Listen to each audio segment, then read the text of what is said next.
ನಮಸ್ಕಾರ, ಹೇಗಿದ್ದೀರಿ? ಏನು ಸಮಾಚಾರ, ಏನು ವಿಶೇಷ, ಏನು ನಡೀತಾ ಇದೆ?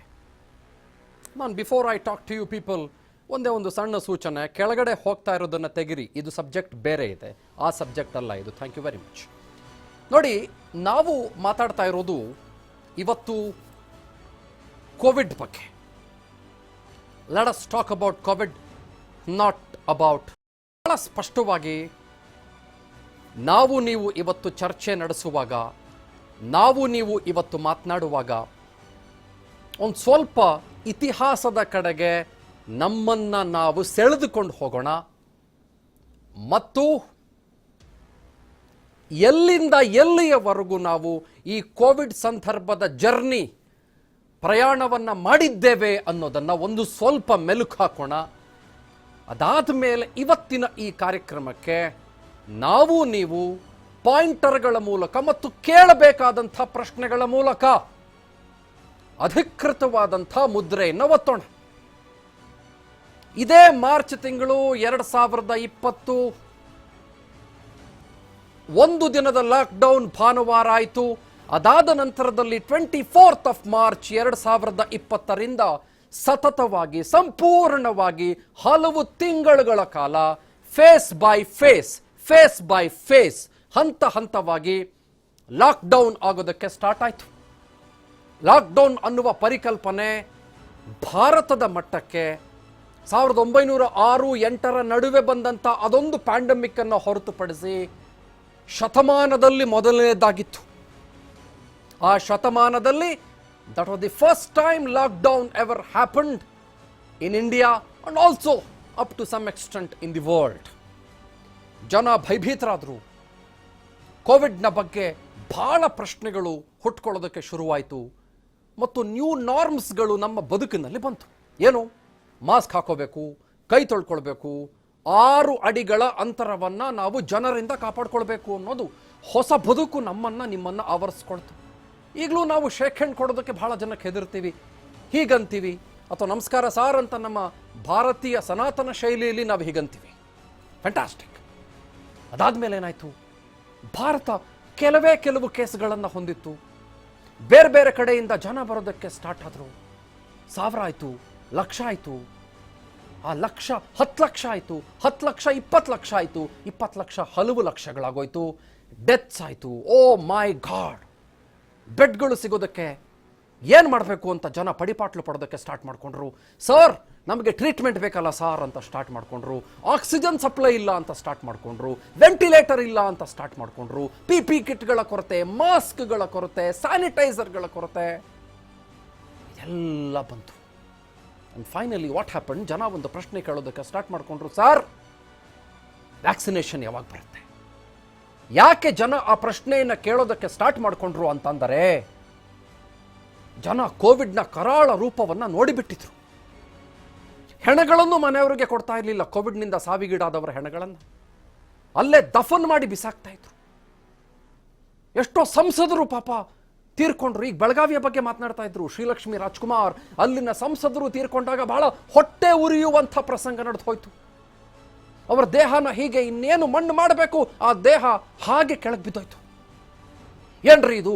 ಬದುಕಿಗೆ ಮತ್ತು ಜೀವಕ್ಕೆ ಮತ್ತು ದೇಹಕ್ಕೆ ಬೆಲೆ ಇಲ್ದಂಗೆ ಆಗೋಯ್ತಲ್ಲ ಈ ಕೋವಿಡ್. ಎಲ್ಲರನ್ನೂ ಮಾರಣಾಂತಿಕವಾಗಿ ತನ್ನ ಹತ್ರ ಸೆಳ್ಕೊಳ್ತಾ ಇದೆಯಲ್ಲ ಅಂತ ಜನ ಪ್ರಶ್ನೆಗಳನ್ನು ಕೇಳುವುದಕ್ಕೆ ಸ್ಟಾರ್ಟ್ ಮಾಡಿಕೊಂಡ್ರು. And finally the vaccinations arrived. Phase 1, phase 2, phase 3 ಅಂತ ಟ್ರಯಲ್ಗಳು ಆದ ನಂತರದಲ್ಲಿ 81% ಎಫಿಕಸಿ ಅಂತ ಆದ ನಂತರದಲ್ಲಿ ವ್ಯಾಕ್ಸಿನೇಷನ್ಗಳು ಬರುವುದಕ್ಕೆ ಸ್ಟಾರ್ಟ್ ಆಯಿತು. ಆದರೆ ಜನ ಪ್ರಶ್ನೆ ಕೇಳ್ತಿದ್ದವರು ವ್ಯಾಕ್ಸಿನೇಷನ್ ಯಾವಾಗ ಬರುತ್ತೆ ಅಂತ. ಬಂದ ಮೇಲೆ ಹಾಕಿಸ್ಕೊಳ್ಳೋದಕ್ಕೆ ಉತ್ಸುಕತೆ, ಉಲ್ಲಾಸ, ಖುಷಿ, ಸಂತೋಷ ಯಾವುದನ್ನೂ ತೋರಿಸ್ತಾ ಇಲ್ಲ. ಸಾರ್ ವ್ಯಾಕ್ಸಿನೇಷನ್ ಬಂದರೆ ಕೋವಿಡ್ ನಿರ್ನಾಮ ಅಂತ ಇದ್ದವರು ಯಾರೂ ಇವತ್ತು ಹಲವು ಜನ ವ್ಯಾಕ್ಸಿನೇಷನ್ ಇಂದ ಹೆದರುತ್ತಿದ್ದಾರೆ, ಭಯ ಪಡ್ತಿದ್ದಾರೆ. ಸಾರ್ ಏನು ಆಗೋಗ್ಬಿಟ್ರೆ ನಮಗೆ ಅಂತ ಪ್ರಶ್ನೆಗಳನ್ನು ಕೇಳ್ತಿದ್ದಾರೆ. ಇನ್ಕ್ಲೂಡಿಂಗ್ ಕೋವಿಡ್ ವಾರಿಯರ್ಸ್ ಅಂತ ಕರೆಸ್ಕೊಳ್ಳೋರು ಡಾಕ್ಟರ್ಗಳು ಮತ್ತು ನರ್ಸಸ್ಗಳು ಮತ್ತು ಫ್ರಂಟ್ ಲೈನ್ ಹೆಲ್ತ್ ವರ್ಕರ್ಸ್ಗಳು. ಹಾಗಾಗಿ ನಾವು ಇವತ್ತು ಸರ್ಕಾರಗಳಿಗೆ ಕೇಳಬೇಕು ಅಂತ ಅನಿಸಿದ್ದು, ನೀವು ವ್ಯಾಕ್ಸಿನೇಷನ್ ತಯಾರು ಮಾಡುವುದಕ್ಕೆ ಎಲ್ಲ ಸವಲತ್ತುಗಳನ್ನು ಮಾಡಿಕೊಟ್ರಿ. ಭಾರತದ 2 ಹೆಮ್ಮೆಯ ಸಂಸ್ಥೆಗಳು ವ್ಯಾಕ್ಸಿನೇಷನ್ ತಯಾರು ಮಾಡಿದಾವೆ. 81% ಎಫಿಕಸಿ ಅಂತ ಪ್ರೂವ್ ಆಗಿದೆ. ಜನ ಹೆದರುತ್ತಿದ್ದಾರೆ. ಯಾಕೆ ಜನರ ಹೃದಯದ ಒಳಗೆ ನೀವು ಕಾನ್ಫಿಡೆನ್ಸ್ ಮೂಡಿಸುವ ಪ್ರಯತ್ನ ಮಾಡ್ತಿಲ್ಲ? ನೀವು ಒಂದು ಮಾತು ಹೇಳಿ, ಸಾರ್ 45 ವರ್ಷ ಮೇಲ್ಪಟ್ಟವರಿಗೆ, 60 ವರ್ಷದ ಮೇಲ್ಪಟ್ಟವರಿಗೆ, ಕೋಮಾರ್ಬಿಡಿಟೀಸ್ ಇರೋವರಿಗೆ, ಬೇರೆ ಕಾಯಿಲೆಗಳಿರೋರಿಗೆ ವ್ಯಾಕ್ಸಿನೇಷನ್ ಅಂತಂದ್ರೆ ಎಷ್ಟು ಜನಕ್ಕೆ ಇವತ್ತು ಕಾನ್ಫಿಡೆನ್ಸ್ ಬಂದಿದೆ? ಅದ್ಭುತವಾದ ವ್ಯಾಕ್ಸಿನೇಷನ್ಗಳು ನಮ್ಮ ಹತ್ರ ಇರೋದು ಅನುಮಾನ ಬೇಡ. ಆದರೆ ಗೌರ್ಮೆಂಟ್ ಪಾಲಿಸೀಸ್ ಏನಾಗಿದೆ, ಎಷ್ಟೇ ಬಾಯಿ ಮಾತಲ್ಲಿ ಹೇಳಿದ್ರು ಕೂಡ ಜನ ವ್ಯಾಕ್ಸಿನೇಷನ್ ಸೆಂಟರ್ಗಳಿಗೆ ಹೋಗಿ ವ್ಯಾಕ್ಸಿನೇಷನ್ ಹಾಕಿಸ್ಕೊಳ್ತಾ ಇಲ್ಲ. It is in the derailing state at the moment. ಯಾಕೆ ವ್ಯಾಕ್ಸಿನೇಷನ್ ಅಷ್ಟು ಎಫೆಕ್ಟಿವ್ ಆಗಿದ್ರೂ ಕೂಡ, ಯಾವುದೇ ತೊಂದರೆ ಇಲ್ಲ ಅಂತಂದ್ರೂ ಕೂಡ ಜನ ವ್ಯಾಕ್ಸಿನೇಷನ್ ಹಾಕಿಸ್ಕೊಳ್ಳೋದಕ್ಕೆ ಮುಂದೆ ಬರ್ತಾ ಇಲ್ಲ? ಯಾಕೆ ಈ ಸರ್ಕಾರದ ಕೆಲವು ಪಾಲಿಸಿಗಳು ನಮ್ಮನ್ನ ಮೂರ್ಖರನ್ನಾಗಿಸುವತ್ತ ಹೊರಟಿದೆ? ಹಾಕ್ಸ್ಕೊಳ್ಳಿ ವ್ಯಾಕ್ಸಿನೇಷನ್ ಅಂದ್ರೆ ಸಾಲೋದಿಲ್ಲ. ಅದಕ್ಕೆ ಸೈಂಟಿಫಿಕ್ ಇಂಡಿಕೇಟರ್ಸ್ಗಳನ್ನು, ಗವರ್ಮೆಂಟ್ ಸ್ಟಾಟಿಸ್ಟಿಕ್ಸ್ಗಳನ್ನು ಏನಿಟ್ಟಿದೆ? This is what we should ask you today and also urge ನಿಮ್ಮನ್ನ ಏನು ಮಾಡ್ಕೊಳ್ಬೇಕಾಗಿರೋದು ಅಂತಂದ್ರೆ, ಈ ಗವರ್ಮೆಂಟ್ ಏನು ಬೇಕಾದರೂ ಮಾಡ್ಕೊಳ್ಳಿ, but go ahead and protect yourself with the vaccinations. Let us begin. ಈ ಪ್ರಶ್ನೆಗಳನ್ನು ನಿಮ್ಮ ಮುಂದೆ ಇಡ್ತಾ ಬಹಳ ಕಾಂಪ್ರಹೆನ್ಸಿವ್ ಕಾರ್ಯಕ್ರಮ ಇವತ್ತು ಇನ್ಫ್ಯಾಕ್ಟ್ ಅರಚಾಟ ಚೀರಾಟ ಒಂದು ಸ್ವಲ್ಪ ದೂರಕ್ಕೆ ಹಾಕೋಣ, ಕಾನ್ಸಂಟ್ರೇಟ್ ಮಾಡೋಣ. ಏನು ಮಾಡಬೇಕು? ಯಾಕೆ ನಮ್ಮ ಜನರ ಒಳಗೆ ಇನ್ನೂ ವ್ಯಾಕ್ಸಿನೇಷನ್ಗಳಿಗೆ ಸಂಬಂಧಪಟ್ಟಂತೆ, ಲಸಿಕೆಗಳಿಗೆ ಸಂಬಂಧಪಟ್ಟಂತೆ ಕಾನ್ಫಿಡೆನ್ಸ್ ಬೂಸ್ಟ್ ಮಾಡುವುದಕ್ಕೆ ಗೌರ್ಮೆಂಟ್ಗಳು ವಿಫಲರಾಗ್ತಾ ಇದ್ದಾವೆ? ಅಷ್ಟು ಚೆನ್ನಾಗಿರೋ ವ್ಯಾಕ್ಸಿನೇಷನ್ ಇದ್ರೂ ಕೂಡ, ಒಳ್ಳೆ ಕಂಪನಿಯ 2 ಅದ್ಭುತವಾದ ವ್ಯಾಕ್ಸಿನೇಷನ್ 70 ದೇಶಗಳಿಗೆ ಎಕ್ಸ್ಪೋರ್ಟ್ ಮಾಡೋ ವ್ಯಾಕ್ಸಿನೇಷನ್, ಪ್ರೌಡ್ ನೇಷನ್ ನಮ್ದು, ಫ್ಯಾಂಟಾಸ್ಟಿಕ್ ನೇಷನ್, 70 ದೇಶಗಳಿಗೆ ಎಕ್ಸ್ಪೋರ್ಟ್ ಮಾಡಿದೀವಿ. ನಮ್ಮವರು ವ್ಯಾಕ್ಸಿನೇಷನ್ ಹಾಕ್ಸ್ಕೊಳ್ಳೋದಕ್ಕೆ ಹಿಂದೆ ಮುಂದೆ ನೋಡ್ತಾರೆ. Is this not stupidity? Let us begin. ನಾನು ಚಂದನ್ ಶರ್ಮಾ ನಿಮ್ಮ ಜೊತೆಗೆ.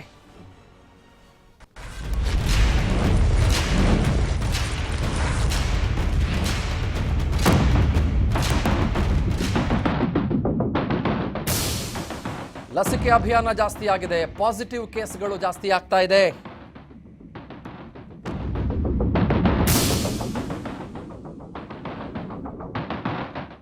ನಿರೀಕ್ಷಿತ ಗುರಿ ತಲುಪುವಲ್ಲಿ ಯಾಕೆ ಈ ಲಸಿಕೆ ಅಭಿಯಾನ ವಿಫಲ ಆಗೋಗಿದೆ? ಈ ಪ್ರಶ್ನೆಗಳನ್ನು ನೇರವಾಗಿ ನಾವು ಇವತ್ತು ಕೇಳಬೇಕಾಗಿದೆ. ಇಲ್ಲಿವರೆಗೂ 130 ಕೋಟಿ ಜನಸಂಖ್ಯೆಯ ಭಾರತದಲ್ಲಿ 3.5 ಕೋಟಿ ಜನಕ್ಕೆ ಮಾತ್ರ ಲಸಿಕೆಯನ್ನು ಕೊಡಲಾಗಿದೆ. ಸರ್, ಹೇಗೆ ನೀವು ಆ ಗುರಿಯನ್ನು ತಲುಪ್ತೀರಿ? ಈ ಆಮೆಗತಿಯಲ್ಲಿ ಸಾಗ್ತಾ ಇದ್ರೆ ಹೊರ ದೇಶಗಳಿಗೆ ನಾವು ರಫ್ತು ಮಾಡಿರೋದೇ ಸುಮಾರು 6 ಕೋಟಿ ಡೋಸಸ್ ವಯಾಲ್ಸ್ ಆಫ್ ವ್ಯಾಕ್ಸಿನೇಷನ್ಗಳು. ನಾವು ತಗೊಂಡಿರೋದೇ 3 ಕೋಟಿ, ಅರ್ಧದಷ್ಟು ತಗೊಂಡಿಲ್ಲ ನಾವು ಅಂತಂದ್ರೆ ಎಲ್ಲಿ ನಾವು ವಿಫಲರಾಗ್ತಾ ಇದ್ದೀವಿ? ಯಾಕೆ ಇಷ್ಟೊಂದು ಅಡ್ಡಿಗಳಿದಾವೆ ಈ ಲಸಿಕೆ ಅಭಿಯಾನದಲ್ಲಿ? ಲಸಿಕೆ ಬೇಕು ಅಂತವರು ಎಷ್ಟು ಜನ ಹಾಕ್ಸ್ಕೊಂಡಿದ್ದಾರೆ ಲಸಿಕೆಯನ್ನ ಅನ್ನೋದನ್ನ ಯಾವ ಇಂಡಿಕೇಟರ್ಗಳಲ್ಲಿ, ಯಾವ ಮಾಪನಗಳಲ್ಲಿ ತಾವು ಅಳಿತಾ ಇದ್ದೀರಿ? ಯಾಕೆ ಜನಕ್ಕೆ ಸ್ಪಷ್ಟತೆ ಸಿಗುವಲ್ಲಿ ಮತ್ತು ಸ್ಪಷ್ಟತೆಯನ್ನು ಕೊಡಿಸುವಲ್ಲಿ ತಾವೆಲ್ಲರೂ ಕೂಡ ವೈಫಲ್ಯತೆಯನ್ನು ಕಾಣ್ತಾ ಇದ್ದೀರಿ? ಹಾಗಂತ ವ್ಯಾಕ್ಸಿನೇಷನ್ ನಮ್ಮಲ್ಲಿರೋದು ಕಳಪೆನಾ? ಖಂಡಿತ ಅಲ್ಲ. 70 ದೇಶಗಳು ನಮ್ಮ ವ್ಯಾಕ್ಸಿನೇಷನ್ ಅನ್ನು ಇಂಪೋರ್ಟ್ ಮಾಡಿಸ್ಕೊಳ್ತವೆ, ಇನ್ಕ್ಲೂಡಿಂಗ್ ಪಕ್ಕದ ನಮ್ಮ ಶತ್ರು ರಾಷ್ಟ್ರ ಪಾಕಿಸ್ತಾನಕ್ಕೆ ನಾವು ವ್ಯಾಕ್ಸಿನೇಷನ್ ಅನ್ನು ಎಕ್ಸ್ಪೋರ್ಟ್ ಮಾಡಿದ್ದೀವಿ, ಬ್ರೆಜಿಲ್ ಕೊಟ್ಟಿದ್ದೀವಿ, ಎಂತೆಂಥ ದೇಶಗಳು ಕೊಟ್ಟಿದ್ದೀವಿ, ಭೂತಾನ್ ಕೊಟ್ಟಿದ್ದೀವಿ, ನೇಪಾಳ ಕೊಟ್ಟಿದ್ದೀವಿ, ನಾವು ಜಪಾನ್ ಕೊಟ್ಟಿದ್ದೀವಿ, ನಾವು ಯುರೋಪ್ನ ಹಲವು ಕಡೆ ನಮ್ಮ ವ್ಯಾಕ್ಸಿನೇಷನ್ ಅದ್ಭುತವಾದಂಥ ಗುರಿಯನ್ನು ಸಾಧಿಸ್ತಾ ಇದೆ. We are exporting our vaccination. ಯಾಕೆ ನಮ್ಮ ಗಿಡನೇ ನಮಗೆ ಮದ್ದಲ್ಲ ಅಂತ ಅನ್ಸೋದಕ್ಕೆ ಸ್ಟಾರ್ಟ್ ಆಗಿದೆಯಾ? ಏನಿದು? ನಮ್ಮ ಮೇಲೆ ನಮಗೆ ನಂಬಿಕೆ ಇಲ್ವಾ? ಈ ನಂಬಿಕೆಯಿಂದ ಬರೆಸುವುದಕ್ಕೆ ಗೌರ್ಮೆಂಟ್ಗಳಿಗೆ ಸಾಧ್ಯ ಆಗ್ತಾ ಇಲ್ವಾ? ನೀವು ನನಗೆ ಓಪನ್ ಆಗಿ ಹೇಳಿ, ಎಷ್ಟು ಜನ ತಾವು ಹೃದಯದಿಂದ ತಾವು ಆರಾಮಾಗಿ ಲಸಿಕೆಗಳನ್ನು ಪಡೆದುಕೊಂಡಿದ್ದೀರಿ? ಪಡೆದುಕೊಂಡವರು ಕೂಡ ಒಂಚೂರು ತಲೆನೋವು ಬಂತು ಅಂತಂದ್ರೆ ಹೆದರ್ಕೊಂಡಿದ್ದೀರಿ, ಒಂಚೂರು ಮೈಕೈ ನೋವು ಬಂತು ಅಂತಂದ್ರೆ ಹೆದರ್ಕೊಂಡಿದ್ದೀರಿ, ಒಂಚೂರು ನಿಮಗೆ ಜ್ವರದ ಸ್ವರೂಪ ಬಂತು ಅಂತಂದ್ರೆ ವ್ಯಾಕ್ಸಿನೇಷನ್ ಪಡೆದುಕೊಂಡ ಮೇಲೆ ಹೆದರ್ಕೊಂಡಿದ್ದೀರಿ. ವ್ಯಾಕ್ಸಿನೇಷನ್ದು ಸಮಸ್ಯೆ ಅಲ್ಲ ರೀ, ವ್ಯಾಕ್ಸಿನೇಷನ್ ಅದ್ಭುತ, ಅದರದ್ದು ತೊಂದರೆ ಅಲ್ಲ ರೀ.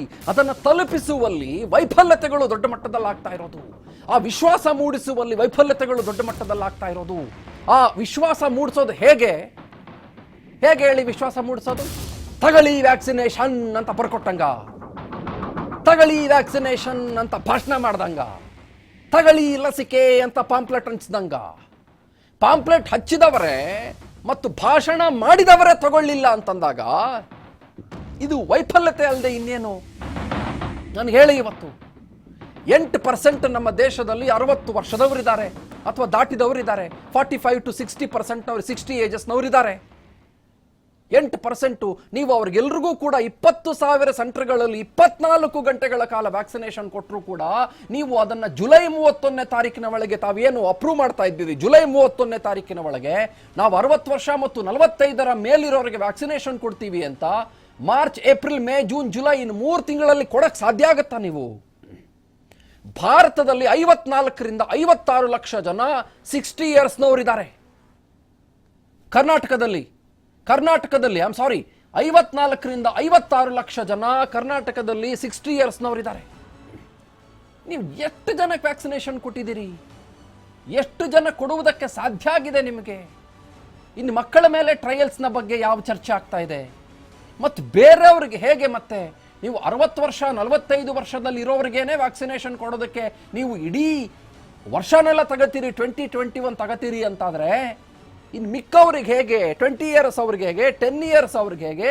ಮತ್ತು ವ್ಯಾಕ್ಸಿನೇಷನ್ಗಳ ಎಕ್ಸ್ಪೈರಿ ಬಗ್ಗೆ ಬಹಳ ಚರ್ಚೆ ಆಗ್ತಾ ಇದೆ. 18% ಆಫ್ ವ್ಯಾಕ್ಸಿನೇಷನ್, 18%ನಷ್ಟು ವ್ಯಾಕ್ಸಿನೇಷನ್ಗಳು ವೇಸ್ಟ್ ಆಗಿದ್ದಾವೆ, ಇವತ್ತು ಬಳಕೆಯಾಗಿಲ್ಲ. ವಾಟ್ ಅ ಕ್ರಿಮಿನಲ್ ವೇಸ್ಟ್ ಅದು! What a criminal waste! ನಾವು ಲಸಿಕೆ ಬರುತ್ತೆ ಅಂತ ಊರಲ್ಲಿರೋರಿಗೆಲ್ಲ ಪೂಜೆ ಮಾಡಿ ನಾವೆಲ್ರಿಗೂ ಕೂಡ ಕೇಳ್ಕೊಂಡು ಎಲ್ಲ ದೇವರುಗಳಿಗೆ ಕೈ ಮುಗಿದು ಲಸಿಕೆ ಕೊಡ್ಸಪ್ಪ ದೇವರೇ ಅಂತ ನಾವು ಜಾತ್ರೆಗಳನ್ನು ಮಾಡಿದ ಸಂದರ್ಭದಲ್ಲಿ, ಕೈ ಮುಗಿದ ಸಂದರ್ಭದಲ್ಲಿ ಲಸಿಕೆ ಬಂದ ಮೇಲೆ ಅದು ಕ್ರಿಮಿನಲ್ ವೇಸ್ಟ್ ಆಗ್ತಿದೆ ಅಂತಂದ್ರೆ ಇದಕ್ಕಿಂತ ದುರಂತದ ಪರಿಣಾಮ ಬೇರೆ ಯಾವುದಾದ್ರೂ ಇದೆಯಾ? ಯಾಕೆ ನಾವು ಸ್ಟುಪಿಡಿಟಿಯ ಕಡೆಗೆ ಹೋಗ್ತಾ ಇದ್ದೀವಿ? 40% of front line Covid warriors vaccination ತಗೊಂಡಿಲ್ಲ. 40%. ಆಮೇಲೆ ಇನ್ನೂ ಹಲವು ಜನ 60 ವಯಸ್ಸಿರೋರು, ಕೋಮಾರ್ಬಿಡಿಟೀಸ್, ಬೇರೆ ಕಾಯಿಲೆಗಳಿರೋರು, ಅವ್ರು ತಗೊಳ್ಳಿ, ನಾನು 1 ತಿಂಗಳಾದ್ಮೇಲೆ ಅವ್ರು ಆರಾಮಾಗಿದ್ರೆ ತಗತೀನಿ ಅನ್ನೋ ಥರ ಇದ್ದಾರೆ. ಹೌದು, ಪಕ್ಕದ ಮನೆ ಸರೋಜಮ್ಮನವ್ರೆ, ನೀವು ತಗೊಂಬಿಡಿ, ನೀವು ಚೆನ್ನಾಗಿದ್ರೆ 15 ದಿನ ಆದ್ಮೇಲೆ ನಾನು ತಗೋತೀನಿ. ಟ್ರಯಲ್ ಬೇಸಿಸ್ನಲ್ಲಿದ್ದಾರೆ.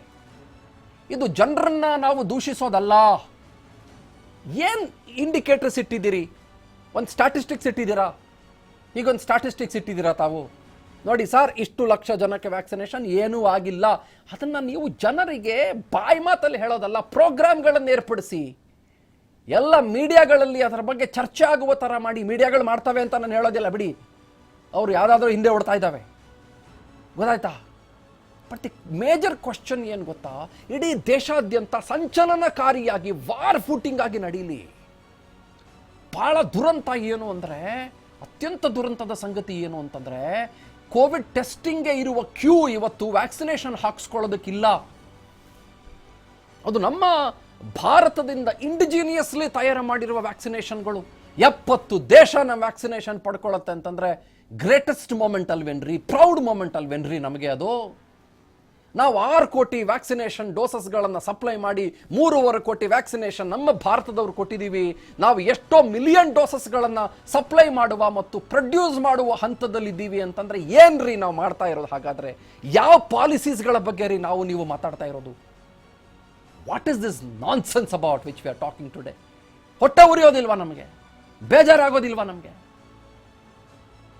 ಯಾವುದೋ ಒಂದು ದೇಶ 20 ಲಕ್ಷ ಜನರಲ್ಲಿ ಯಾರೋ ಒಬ್ಬರಿಗೆ ಕ್ಲಾಟ್ ಆಗೋಯ್ತು ಅಂತ ಸುಮಾರು 8 ರಾಷ್ಟ್ರಗಳು ನಮ್ಮ ವ್ಯಾಕ್ಸಿನೇಷನ್ಗಳಿಗೆ ಟೆಂಪರರಿಯಾಗಿ ಬ್ಲಾಕ್ ಮಾಡಿದಾವೆ. ಯಾರೋ 20 ಲಕ್ಷ ಡೋಸಸ್ಗಳಲ್ಲಿ ಒಬ್ಬರಿಗೆ ಕ್ಲಾಟ್ ಆಯಿತು ಅಂತ, ಅದು ವ್ಯಾಕ್ಸಿನೇಷನ್ ಇಂದ ಆಗಿದ್ದು ಅಂತಾನು ಎಲ್ಲೂ ಪ್ರೂಫ್ ಇಲ್ಲ. ಆಮೇಲೆ ಎಲ್ಲೋ ಒಂದು ಕಡೆ ನಮ್ಮ ದೇಶದಲ್ಲಿ ಕಲಬುರಗಿಯಲ್ಲಿ, ಮತ್ತೊಂದು ಕಡೆ ಬೇರೆ ಯಾವುದೋ ಒಂದು ಸಣ್ಣ ಊರಿನಲ್ಲಿ, ಮತ್ತೊಂದು ಕಡೆ ಬೆಂಗಳೂರಿನ ಯಾವುದೋ ಒಂದು ಮೂಲೆಯಲ್ಲಿ ಭಾಗದಲ್ಲಿ ಸಾರ್ ವ್ಯಾಕ್ಸಿನೇಷನ್ ತಗೊಂಡು 30 ದಿನ ಆದಮೇಲೆ ಪ್ರಾಣ ಕಳ್ಕೊಂಡ್ರು ಅಂತ ಇರೋ ಬರೋ ಚಾನೆಲ್ಗಳೆಲ್ಲ ನ್ಯೂಸ್ ತೋರಿಸ್ತವೆ. ಯಾರು ಆ ಮಿತ್ನ ಬಸ್ಟ್ ಮಾಡಬೇಕಾಗಿರೋರು? ಯಾರು ಆ ಮಿತ್ನ ಓಡಿಸ್ಬೇಕಿರೋರು ಯಾರು? ಅದಕ್ಕೆ ಹೋಗಪ್ಪ ನೀನು ಸುಳ್ಳು ಅಂತ ಹೇಳಬೇಕಾಗಿರೋರು ಯಾರು?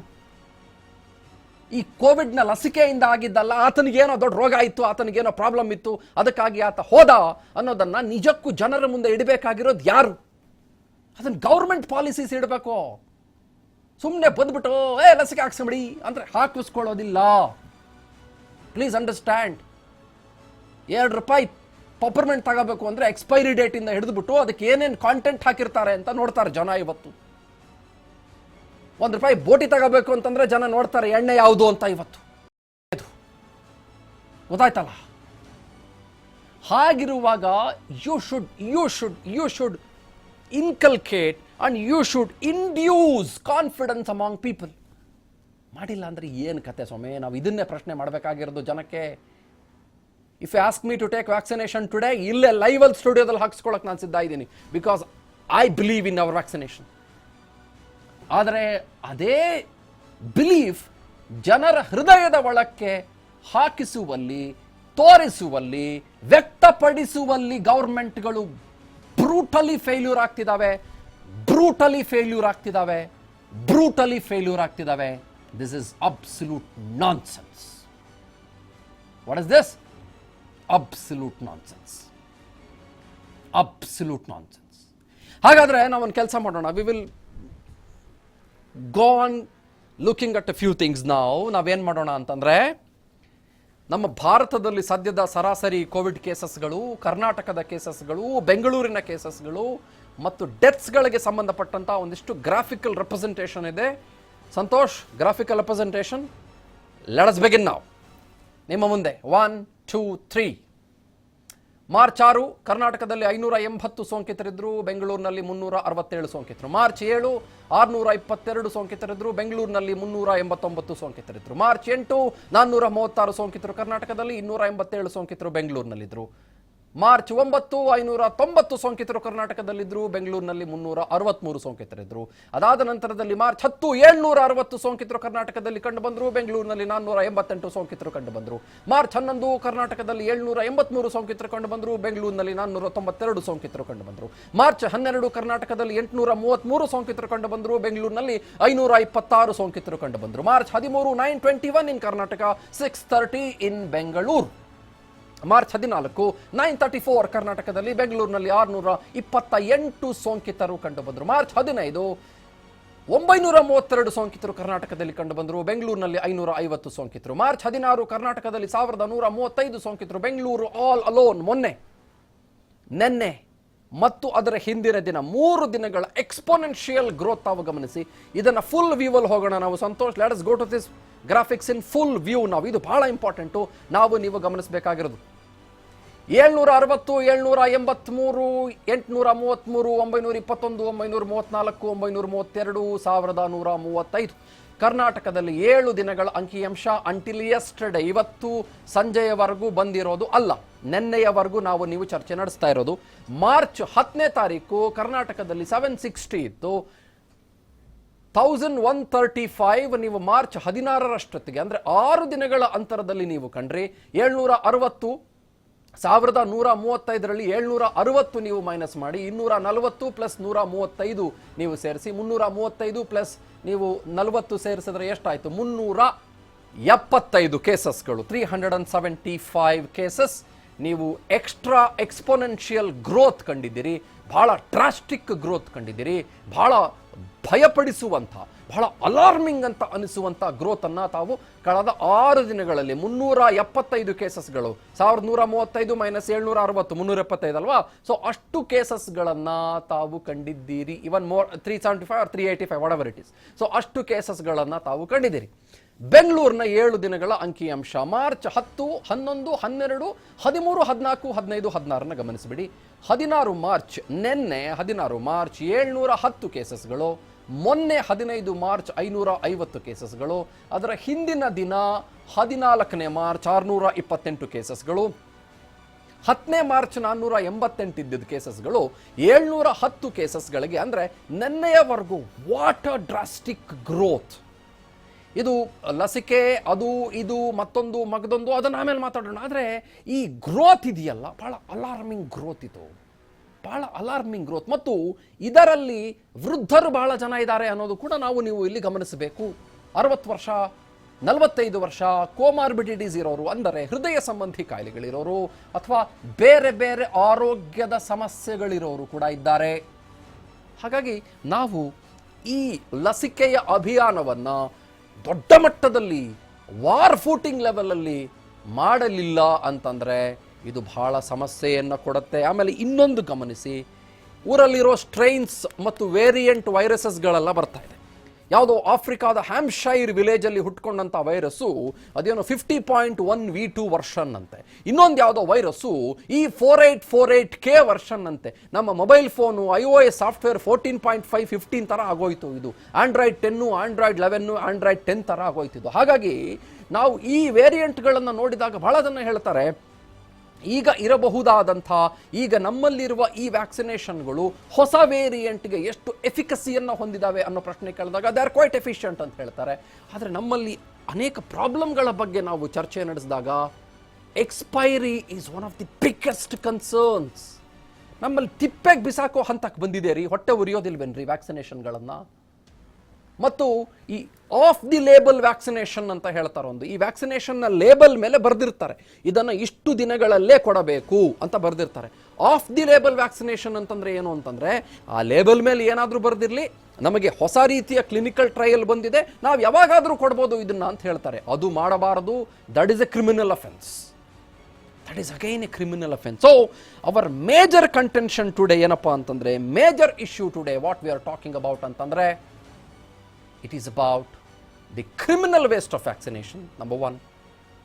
ಎರಡನೇದು ಬಹಳ ಸ್ಪಷ್ಟವಾಗಿ ನಾವು ಕೇಳಬೇಕಾಗಿರೋದು, ಜನರಲ್ಲಿ ಯಾಕೆ ನಾವು ಕಾನ್ಫಿಡೆನ್ಸ್ ಮೂಡಿಸುವುದಕ್ಕೆ ಸಾಧ್ಯ ಆಗ್ತಾ ಇಲ್ಲ ಅಂತ ಅನ್ನೋದು. ಮೂರನೇದು ನಾವು ಪ್ರಶ್ನೆ ಮಾಡಬೇಕಾಗಿರೋದು, ಕಾನ್ಫಿಡೆನ್ಸ್ ಮೂಡಿಸೋದು ಹೇಗೆ ಅಂತ, ಮತ್ತು how do we create awareness among people. If you don't do it, it is going to be problematic. ನಮ್ಮನ್ನು ನೀವು ಬಾಯಿ ಮಾತಿನಲ್ಲಿ ಹೇಳುವ ಮೂಲಕ ಅಥವಾ ನೀವೇ ತೆಗೆದುಕೊಳ್ಳದೇ ಇರುವ ಮೂಲಕ ಎಷ್ಟು ಜನ ರಾಜಕಾರಣಿಗಳು ತಗೊಂಡಿದ್ದಾರ್ರೀ? 4 ಜನ ತಗೊಂಡ್ರಪ್ಪ ನಮ್ಮ ರಾಜ್ಯದಲ್ಲಿ. ನಾನು ನೋಡಿದಾಗೆ ಇರೋದು 224 MLAಗಳು ಮತ್ತು ಎಷ್ಟೋ 75 ವಿಧಾನ ಪರಿಷತ್ತಿನ ಸದಸ್ಯರು. ಎಷ್ಟೋ ಜನಕ್ಕೆ ಕೋಮಾರ್ಬಿಡಿಟೀಸ್ ಇಂದ ಹಿಡಿದು ಇರೋ ಬರೋ ಕಾಯಿಲೆಗಳೆಲ್ಲ ಇದೆ. ಎಷ್ಟು ಜನ ನಿಮ್ಮ ಕ್ಷೇತ್ರದ ಜನಕ್ಕಾದರೂ ನೀವು ಕಾನ್ಫಿಡೆನ್ಸ್ ಬೂಸ್ಟ್ ಮಾಡಿದ್ರಿ ರೀ ನೀವು ತಗೊಂಡು? ಹೀಗೆ ಹಲವು ಪ್ರಶ್ನೆಗಳು ನಮ್ಮಲ್ಲಿ ಇದ್ದಾವೆ. We will explore all the questions today, ಮತ್ತು we will also say that we are not stupid. ಮತ್ತು ಯಾರೋ ಹೇಳಬಹುದಾದ ಅಂತ್ಯಕಂತೆಗಳಿಗೂ ನಾವು ನಮ್ಮ ಸ್ಟುಪಿಡಿಟಿಯನ್ನು ತೋರಿಸೋದು ಬೇಡ. Let us go ahead and let us stand with a cause and for a cause. ಯಾರೇನೇ ಹೇಳಲಿ, ನಮಗೆ ಬರೀ ಬಾಯಿ ಮಾತಲ್ಲಿ ಹೇಳಲಿ, ನಾವು ಇದರ ಬಗ್ಗೆ ಅತೀವವಾದಂಥ ಒಂದು ಕಾಳಜಿ ಮತ್ತು ಹೋರಾಟವನ್ನು ಹಮ್ಮಿಕೊಳ್ಳೋಣ. ಇವತ್ತು ನಿಮ್ಮ ಅಕ್ಕಪಕ್ಕದವ್ರನ್ನ ಹುರಿದುಂಬಿಸಿ ತಗೊಂಡೋಗೋಣ ಅವ್ರನ್ನ ವ್ಯಾಕ್ಸಿನೇಷನ್ ಡ್ರೈವ್ಗಾಗಿ. ಯಾರು ನಮ್ಗೆ ಹೇಳ್ತಾರೋ ಬಿಡ್ತಾರೋ, ಅವರು ಬರೀ ಬಾಯಿ ಮಾತಲ್ಲಿ ಹೇಳಿದ್ರು ಅಷ್ಟೇ. Let us ask right questions now. Sangamesh ಅವರು ನಮ್ಮೊಟ್ಟಿಗೆ ಚರ್ಚೆಯಲ್ಲಿ ಜಾಯ್ನ್ ಆಗಿದ್ದಾರೆ. He's on live. ಖ್ಯಾತ ವೈದ್ಯರು. ಸರ್ ನಮಸ್ತೆ, ಚಂದನ್ ಶರ್ಮಾ ಮಾತನಾಡ್ತಾ ಇದ್ದೀನಿ. ಹೇಗಿದ್ದೀರಿ ಸರ್ ತಾವು? ನಮಸ್ಕಾರ ಚಂದನ್ ಶರ್ಮಾ ಅವರೇ. ನಮಸ್ಕಾರ. Very very very glad to have you, very happy to have you sir. Sir, ನನಗೆ ಭಾಳ ಪ್ರಶ್ನೆಗಳು ಭಾಳ ಅಲಾರ್ಮಿಂಗ್ ಅಂತ ಅನ್ಸೋದು ಮತ್ತು ಬಹಳ ಖೇದಕರ ಅಂತ ಅನ್ಸೋದೇನು ಅಂತಂದ್ರೆ, ನಾವೆಲ್ಲ ವ್ಯಾಕ್ಸಿನೇಷನ್ಗೆ ಭಾಳ ವೆಯ್ಟ್ ಮಾಡಿದ್ವಿ. ವ್ಯಾಕ್ಸಿನೇಷನ್ ಒಂದು ರೀತಿ ಸಂಜೀವನಿ ಇದ್ದಂಗೆ ಅಂತ ನಾವು ವೆಯ್ಟ್ ಮಾಡಿದ್ವಿ. ಬ್ರೆಜಿಲ್ ದೇಶಕ್ಕೆ ನಾವು ವ್ಯಾಕ್ಸಿನೇಷನ್ ಕಳಿಸಿದಾಗ ಅವರು ಹನುಮಂತ ಸಂಜೀವನಿಯನ್ನು ಹೊತ್ಕೊಂಡು ಬರ್ತಿದ್ದಾನೆ ಅನ್ನುವ ರೂಪದಲ್ಲಿ ಒಂದು ಟ್ವೀಟ್ ಮಾಡಿ ನಮಗೆ ಧನ್ಯವಾದಗಳನ್ನು ಅರ್ಪಿಸಿದ್ರು. ಥ್ಯಾಂಕ್ ಯು ಇಂಡಿಯಾ ಅಂತಂದರು. ಹೀಗೆಲ್ಲ ನಾವು ವಿಶ್ವಕ್ಕೆ ಮಾದರಿಯಾಗಿ ನಿಂತ್ಕೊಂಡಿರುವಾಗ ನಮ್ಮಲ್ಲಿ ಇದುವರೆಗೂ ಪಡೆದುಕೊಂಡಿರುವ ವ್ಯಾಕ್ಸಿನೇಷನ್ ಅವರ ಸಂಖ್ಯೆ not even 3 crores, but we have exported more than 6 crore vaccination dosages. ಯಾಕೆ ನಾವು ಈ ಹಂತಕ್ಕೆ ಈ ಸಂದರ್ಭದಲ್ಲಿ ಬಂದು ನಿಂತಿದ್ದೀವಿ ಅಂತ ನನಗೆ ಅರ್ಥ ಆಗ್ತಾ ಇಲ್ಲ. ಸಂಗಮೇಶ್ ಅವರೇ, ಏನಂತಂದ್ರೆ ವ್ಯಾಕ್ಸಿನೇಷನ್ ತಗೊಳಕ್ಕೆ ಜನಕ್ಕೆ ಅವೇರ್ನೆಸ್ ಬೇಕಾಗತ್ತೆ. ಈಗ ನಮ್ಮ ವ್ಯಾಕ್ಸಿನ್ ಇರೋದು ಏನ್ ನಾವು ಮ್ಯಾನುಫ್ಯಾಕ್ಚರ್ ಮಾಡ್ತಾ ಇದೀವಿ, 2 ತರ ವ್ಯಾಕ್ಸಿನ್ ಬರ್ತಾ ಇದಾವೆ. ಒಂದು ಕೋವ್ಯಾಕ್ಸಿನ್, ಇನ್ನೊಂದು ಕೋವಿಡ್ ಶೀಲ್ಡ್. ಓಕೆ. ಈ 2 ವ್ಯಾಕ್ಸಿನ್, ಈ 2 ವ್ಯಾಕ್ಸಿನ್ಗಳನ್ನು ಏನಂದ್ರೆ ನಮ್ಮ ಎಫಿಕಸಿ ಅಂತೀವಿ. ಎಫಿಕಸಿ ಅಂದ್ರೆ ಎಷ್ಟು ಎಫೆಕ್ಟ್ ಆಗುತ್ತೆ ಮನುಷ್ಯನಿಗೆ ಹಾಕೊಂಡ್ಮೇಲೆ, ಅರೌಂಡ್ 62 to 90%. ಅಂದ್ರೆ ಹಾಕಿದ ವ್ಯಾಕ್ಸಿನ್ ಅಲ್ಲಿ 62% ಇಂದ 90% ಏನು ಎಫೆಕ್ಟಿವ್ ಇದೆ. ಜನರಿಗೆ ಇದನ್ನ ಯಾಕೆ ಅವೇರ್ನೆಸ್ ಕೊಡ್ತಾ ಇದ್ದೇನೆ ಅಂದ್ರೆ, ಸೈಡ್ ಎಫೆಕ್ಟ್ಸ್ ಏನಿಲ್ಲ. ಯಾಕಂದ್ರೆ phase 3 ಟ್ರಯಲ್ ಮುಗಿದಿದೆ, ಆಯ್ತಾ? ಫೇಸ್ 3 ಟ್ರಯಲ್ ಮುಗಿದಾಗ ಇದರ ಎಫಿಕಸಿ 62 to 90% ಇದೆ. ರೈಟ್. ಆಮೇಲೆ ಅದೇ ತರ ಈಗ ನೀವು ಬಹಳ ಈ ಎಲ್ಲಾ ಮಾಧ್ಯಮದಲ್ಲಿ ದೊಡ್ಡದಾಗಿ ಒಂದು ಸಂದೇಶವನ್ನು ಕೊಟ್ಟರು ರಷ್ಯಾದವರು, ಸ್ಪುಟ್ನಿಕ್ ಅಂತ ಹೇಳಿ ಒಂದು ವ್ಯಾಕ್ಸಿನ್ ಮ್ಯಾನುಫ್ಯಾಕ್ಚರಿಂಗ್ ಆಯ್ತು. ಅದನ್ನು ಮ್ಯಾನುಫ್ಯಾಕ್ಚರ್ ಮಾಡಿದವರು ನಮ್ಮ ದೇಶದ ಡಾಕ್ಟರ್ ರೆಡ್ಡೀಸ್ ಲ್ಯಾಬ್ ಮತ್ತು with collaborated with Russian company ಜೊತೆ. ಇದೊಂದು ಖುಷಿ ಸುದ್ದಿ, ಯಾಕಂದ್ರೆ ಡಾಕ್ಟರ್ ರೆಡ್ಡೀಸ್ ಲ್ಯಾಬ್ ಮತ್ತೆ ಲ್ಯಾಬ್ರೋಟರೀಸು ಮತ್ತೆ ನಮ್ಮ ದೇಶದ ಒಂದು ಕಂಪನಿ ಜೊತೆ ಮತ್ತೆ ರಷ್ಯನ್ ಕೊಲಾಬರೇಷನ್ ಮಾಡ್ಕೊಂಡು ಮಾಡಿದ್ದು ಸ್ಪುಟ್ನಿಕ್ ಏನು ವ್ಯಾಕ್ಸಿನ್ ಪ್ರಿಪರೇಷನ್. ಅದು ಅರೌಂಡ್ 95%, 90 to 95% ಎಫಿಕಸಿ ತೋರಿಸುತ್ತೆ. ಈಗ ಜನರಲ್ಲಿ ಈ ಒಂದು ಅವೇರ್ನೆಸ್ ಕ್ರಿಯೇಟ್ ಮಾಡ್ಬೇಕಂದ್ರೆ ಅದನ್ನ ಸರ್ಕಾರ ಮಾಡ್ಬೇಕು. ಈ ಅಡ್ವರ್ಟೈಸ್ ಮೂಲಕ ಇರ್ಬೋದು, ಆಮೇಲೆ ತಾವೇ ಈಗ ಚೀಫ್ ಮಿನಿಸ್ಟರ್ ತಗೊಂಡಿದ್ದು ಒಂದು ಲೈವ್ ವಿಡಿಯೋ ಅಥವಾ ಎಲ್ಲ ನಮ್ಮ ಹೆಲ್ತ್ ಮಿನಿಸ್ಟರ್ಸ್ ತಗೊಂಡಿದ್ದು ಲೈವ್ ವಿಡಿಯೋ, ಅವರಾಗೆ ಈಗ ನಮ್ಮ ಜನಪ್ರತಿನಿಧಿಗಳಿಗೆ ತಗೊಂಡ್ರೆ ಅದು ಒಳ್ಳೆ ಸಂದೇಶ ಹೋಗುತ್ತೆ. ಆ ತರ ಮಾಡಿದ್ರೆ ಜನರು ಹೆಚ್ಚಿನ ಸಂಖ್ಯೆಯಲ್ಲಿ ತಗೊಳಕ್ಕೆ ಒಂದು ಪ್ರಯತ್ನ ಮಾಡ್ತಾರೆ. ಆಮೇಲೆ ಪ್ರೈವೇಟ್ ಹಾಸ್ಪಿಟಲ್ ಅಲ್ಲಿ ಈ ಒಂದು ವ್ಯಾಕ್ಸಿನ್ಗೆ 250 ರೂಪಾಯಿ ಚಾರ್ಜ್ ಮಾಡ್ತೀವಿ. ಗೌರ್ಮೆಂಟ್ ಒಂದು ರೆಗ್ಯುಲೇಷನ್ ಏನಂದ್ರೆ 150 ರೂಪಾಯಿ ವ್ಯಾಕ್ಸಿನ್ ಖರ್ಚು, 100 ರೂಪಾಯಿ ಅಡ್ಮಿನಿಸ್ಟ್ರೇಷನ್ ಮತ್ತೆ ನಮ್ಮ ಒಂದು ಸ್ಟಾಫ್ಸ್ ಒಂದು 4 ರಿಂದ 5 ಸ್ಟಾಫ್ಸ್ ಬೇಕಾಗ್ತಾರೆ. ಡಾಟಾ ಎಂಟ್ರಿ ಪ್ಲಸ್ ಅಡ್ಮಿನಿಸ್ಟ್ರೇಷನ್ ಎಲ್ಲ ಸೇರ್ಬಿಟ್ಟು ಒಂದು 4 ರಿಂದ 5 staffs. So it is around 250 rupees charge ಆಗುತ್ತೆ. ಇದನ್ನು ಗೌರ್ಮೆಂಟ್ ಟೋಟಲ್ ಆಗಿ ಫ್ರೀ ಮಾಡಬಹುದಿತ್ತು. ಅದರಿಂದ ಮೋಸ್ಟ್ಲಿ ಜನಕ್ಕೆ ಈಗ ಒಬ್ನು ಯಾರಂದ್ರೆ ಲೈಕ್ ಲೇಬರರ್ ಕ್ಲಾಸ್ ಜನನಿಗೆ ಅವನ ಸ್ಯಾಲ್ರಿ ಇರೋದೇ 250 ರೂಪಾಯಿ ದಿನದ ಸ್ಯಾಲ್ರಿ ಕೂಲಿ, ಅವ್ನು 250 ರೂಪಾಯಿ ಕೊಟ್ಟು ತಗೊಳ್ಬೇಕಂದ್ರೆ ಕಷ್ಟ ಆಗ್ತದೆ. ಯಾಕಂದ್ರೆ ನಮ್ಮ ಒಂದು 140 ಕೋಟಿ ಜನಸಂಖ್ಯೆಯಲ್ಲಿ 100 ಕೋಟಿ ಜನಸಂಖ್ಯೆ ದುಡ್ಡು ಅಂದ್ರೆ 250 ರೂಪಾಯಿ ಖರ್ಚು ಮಾಡಿ ತಗೊಳ್ಳೋದ್ರಲ್ಲಿ ವಿಚಾರ ಮಾಡ್ತಾರಂತ ನನಗೆ ಅನ್ಸತ್ತೆ. ಆಮೇಲೆ ಅವೈಲಬಿಲಿಟಿ ಬಹಳ ಹಾಸ್ಪಿಟಲ್ಗೆ ಕೊಲಾಬರೇಟ್ ಮಾಡಿ ಕೊಟ್ಟಿರ್ಲಿಲ್ಲ ಮೊದ್ಲು, ಈಗ ಆಗ್ತಾ ಇದಾವೆ, ಎಲ್ಲ ಹಾಸ್ಪಿಟಲ್ ಕೊಲಾಬರೇಟ್ ಆಗ್ತಾ ಇದಾವೆ. ಅದರಿಂದ ಈ ನಂಬರ್ ಕಡಿಮೆ ಇದೆ ಅಂತ ನನಗೆ ಅನ್ಸುತ್ತೆ. ಇವತ್ತಿನ ನಂಬರ್ ನೋಡಿದ್ರೆ 2,88,00,000 ಫಸ್ಟ್ ಡೋಸ್ ಆಗಿದೆ. ಸೆಕೆಂಡ್ ಡೋಸ್ 62 ಲಕ್ಷ ಅರೌಂಡ್ ಚಿಲ್ಲರೆ ಆಗಿದೆ. ಈ ತರ ಒಂದು ನಂಬರ್ಸ್ ಹೋಗ್ತದೆ. ಇದು ಬಹಳ ಕಡಿಮೆ ಅಂತ ಅನ್ಸುತ್ತೆ. ಯಾವ್ದಂದ್ರೆ 140 ಕೋಟಿ ಜನಕ್ಕೆ ಕಂಪೇರ್ ಮಾಡಿದ್ರೆ 2,88,00,000 2,66,00,000 ಬಹಳ ಕಡಿಮೆ ಸಂಖ್ಯೆ ಅನ್ಸುತ್ತೆ.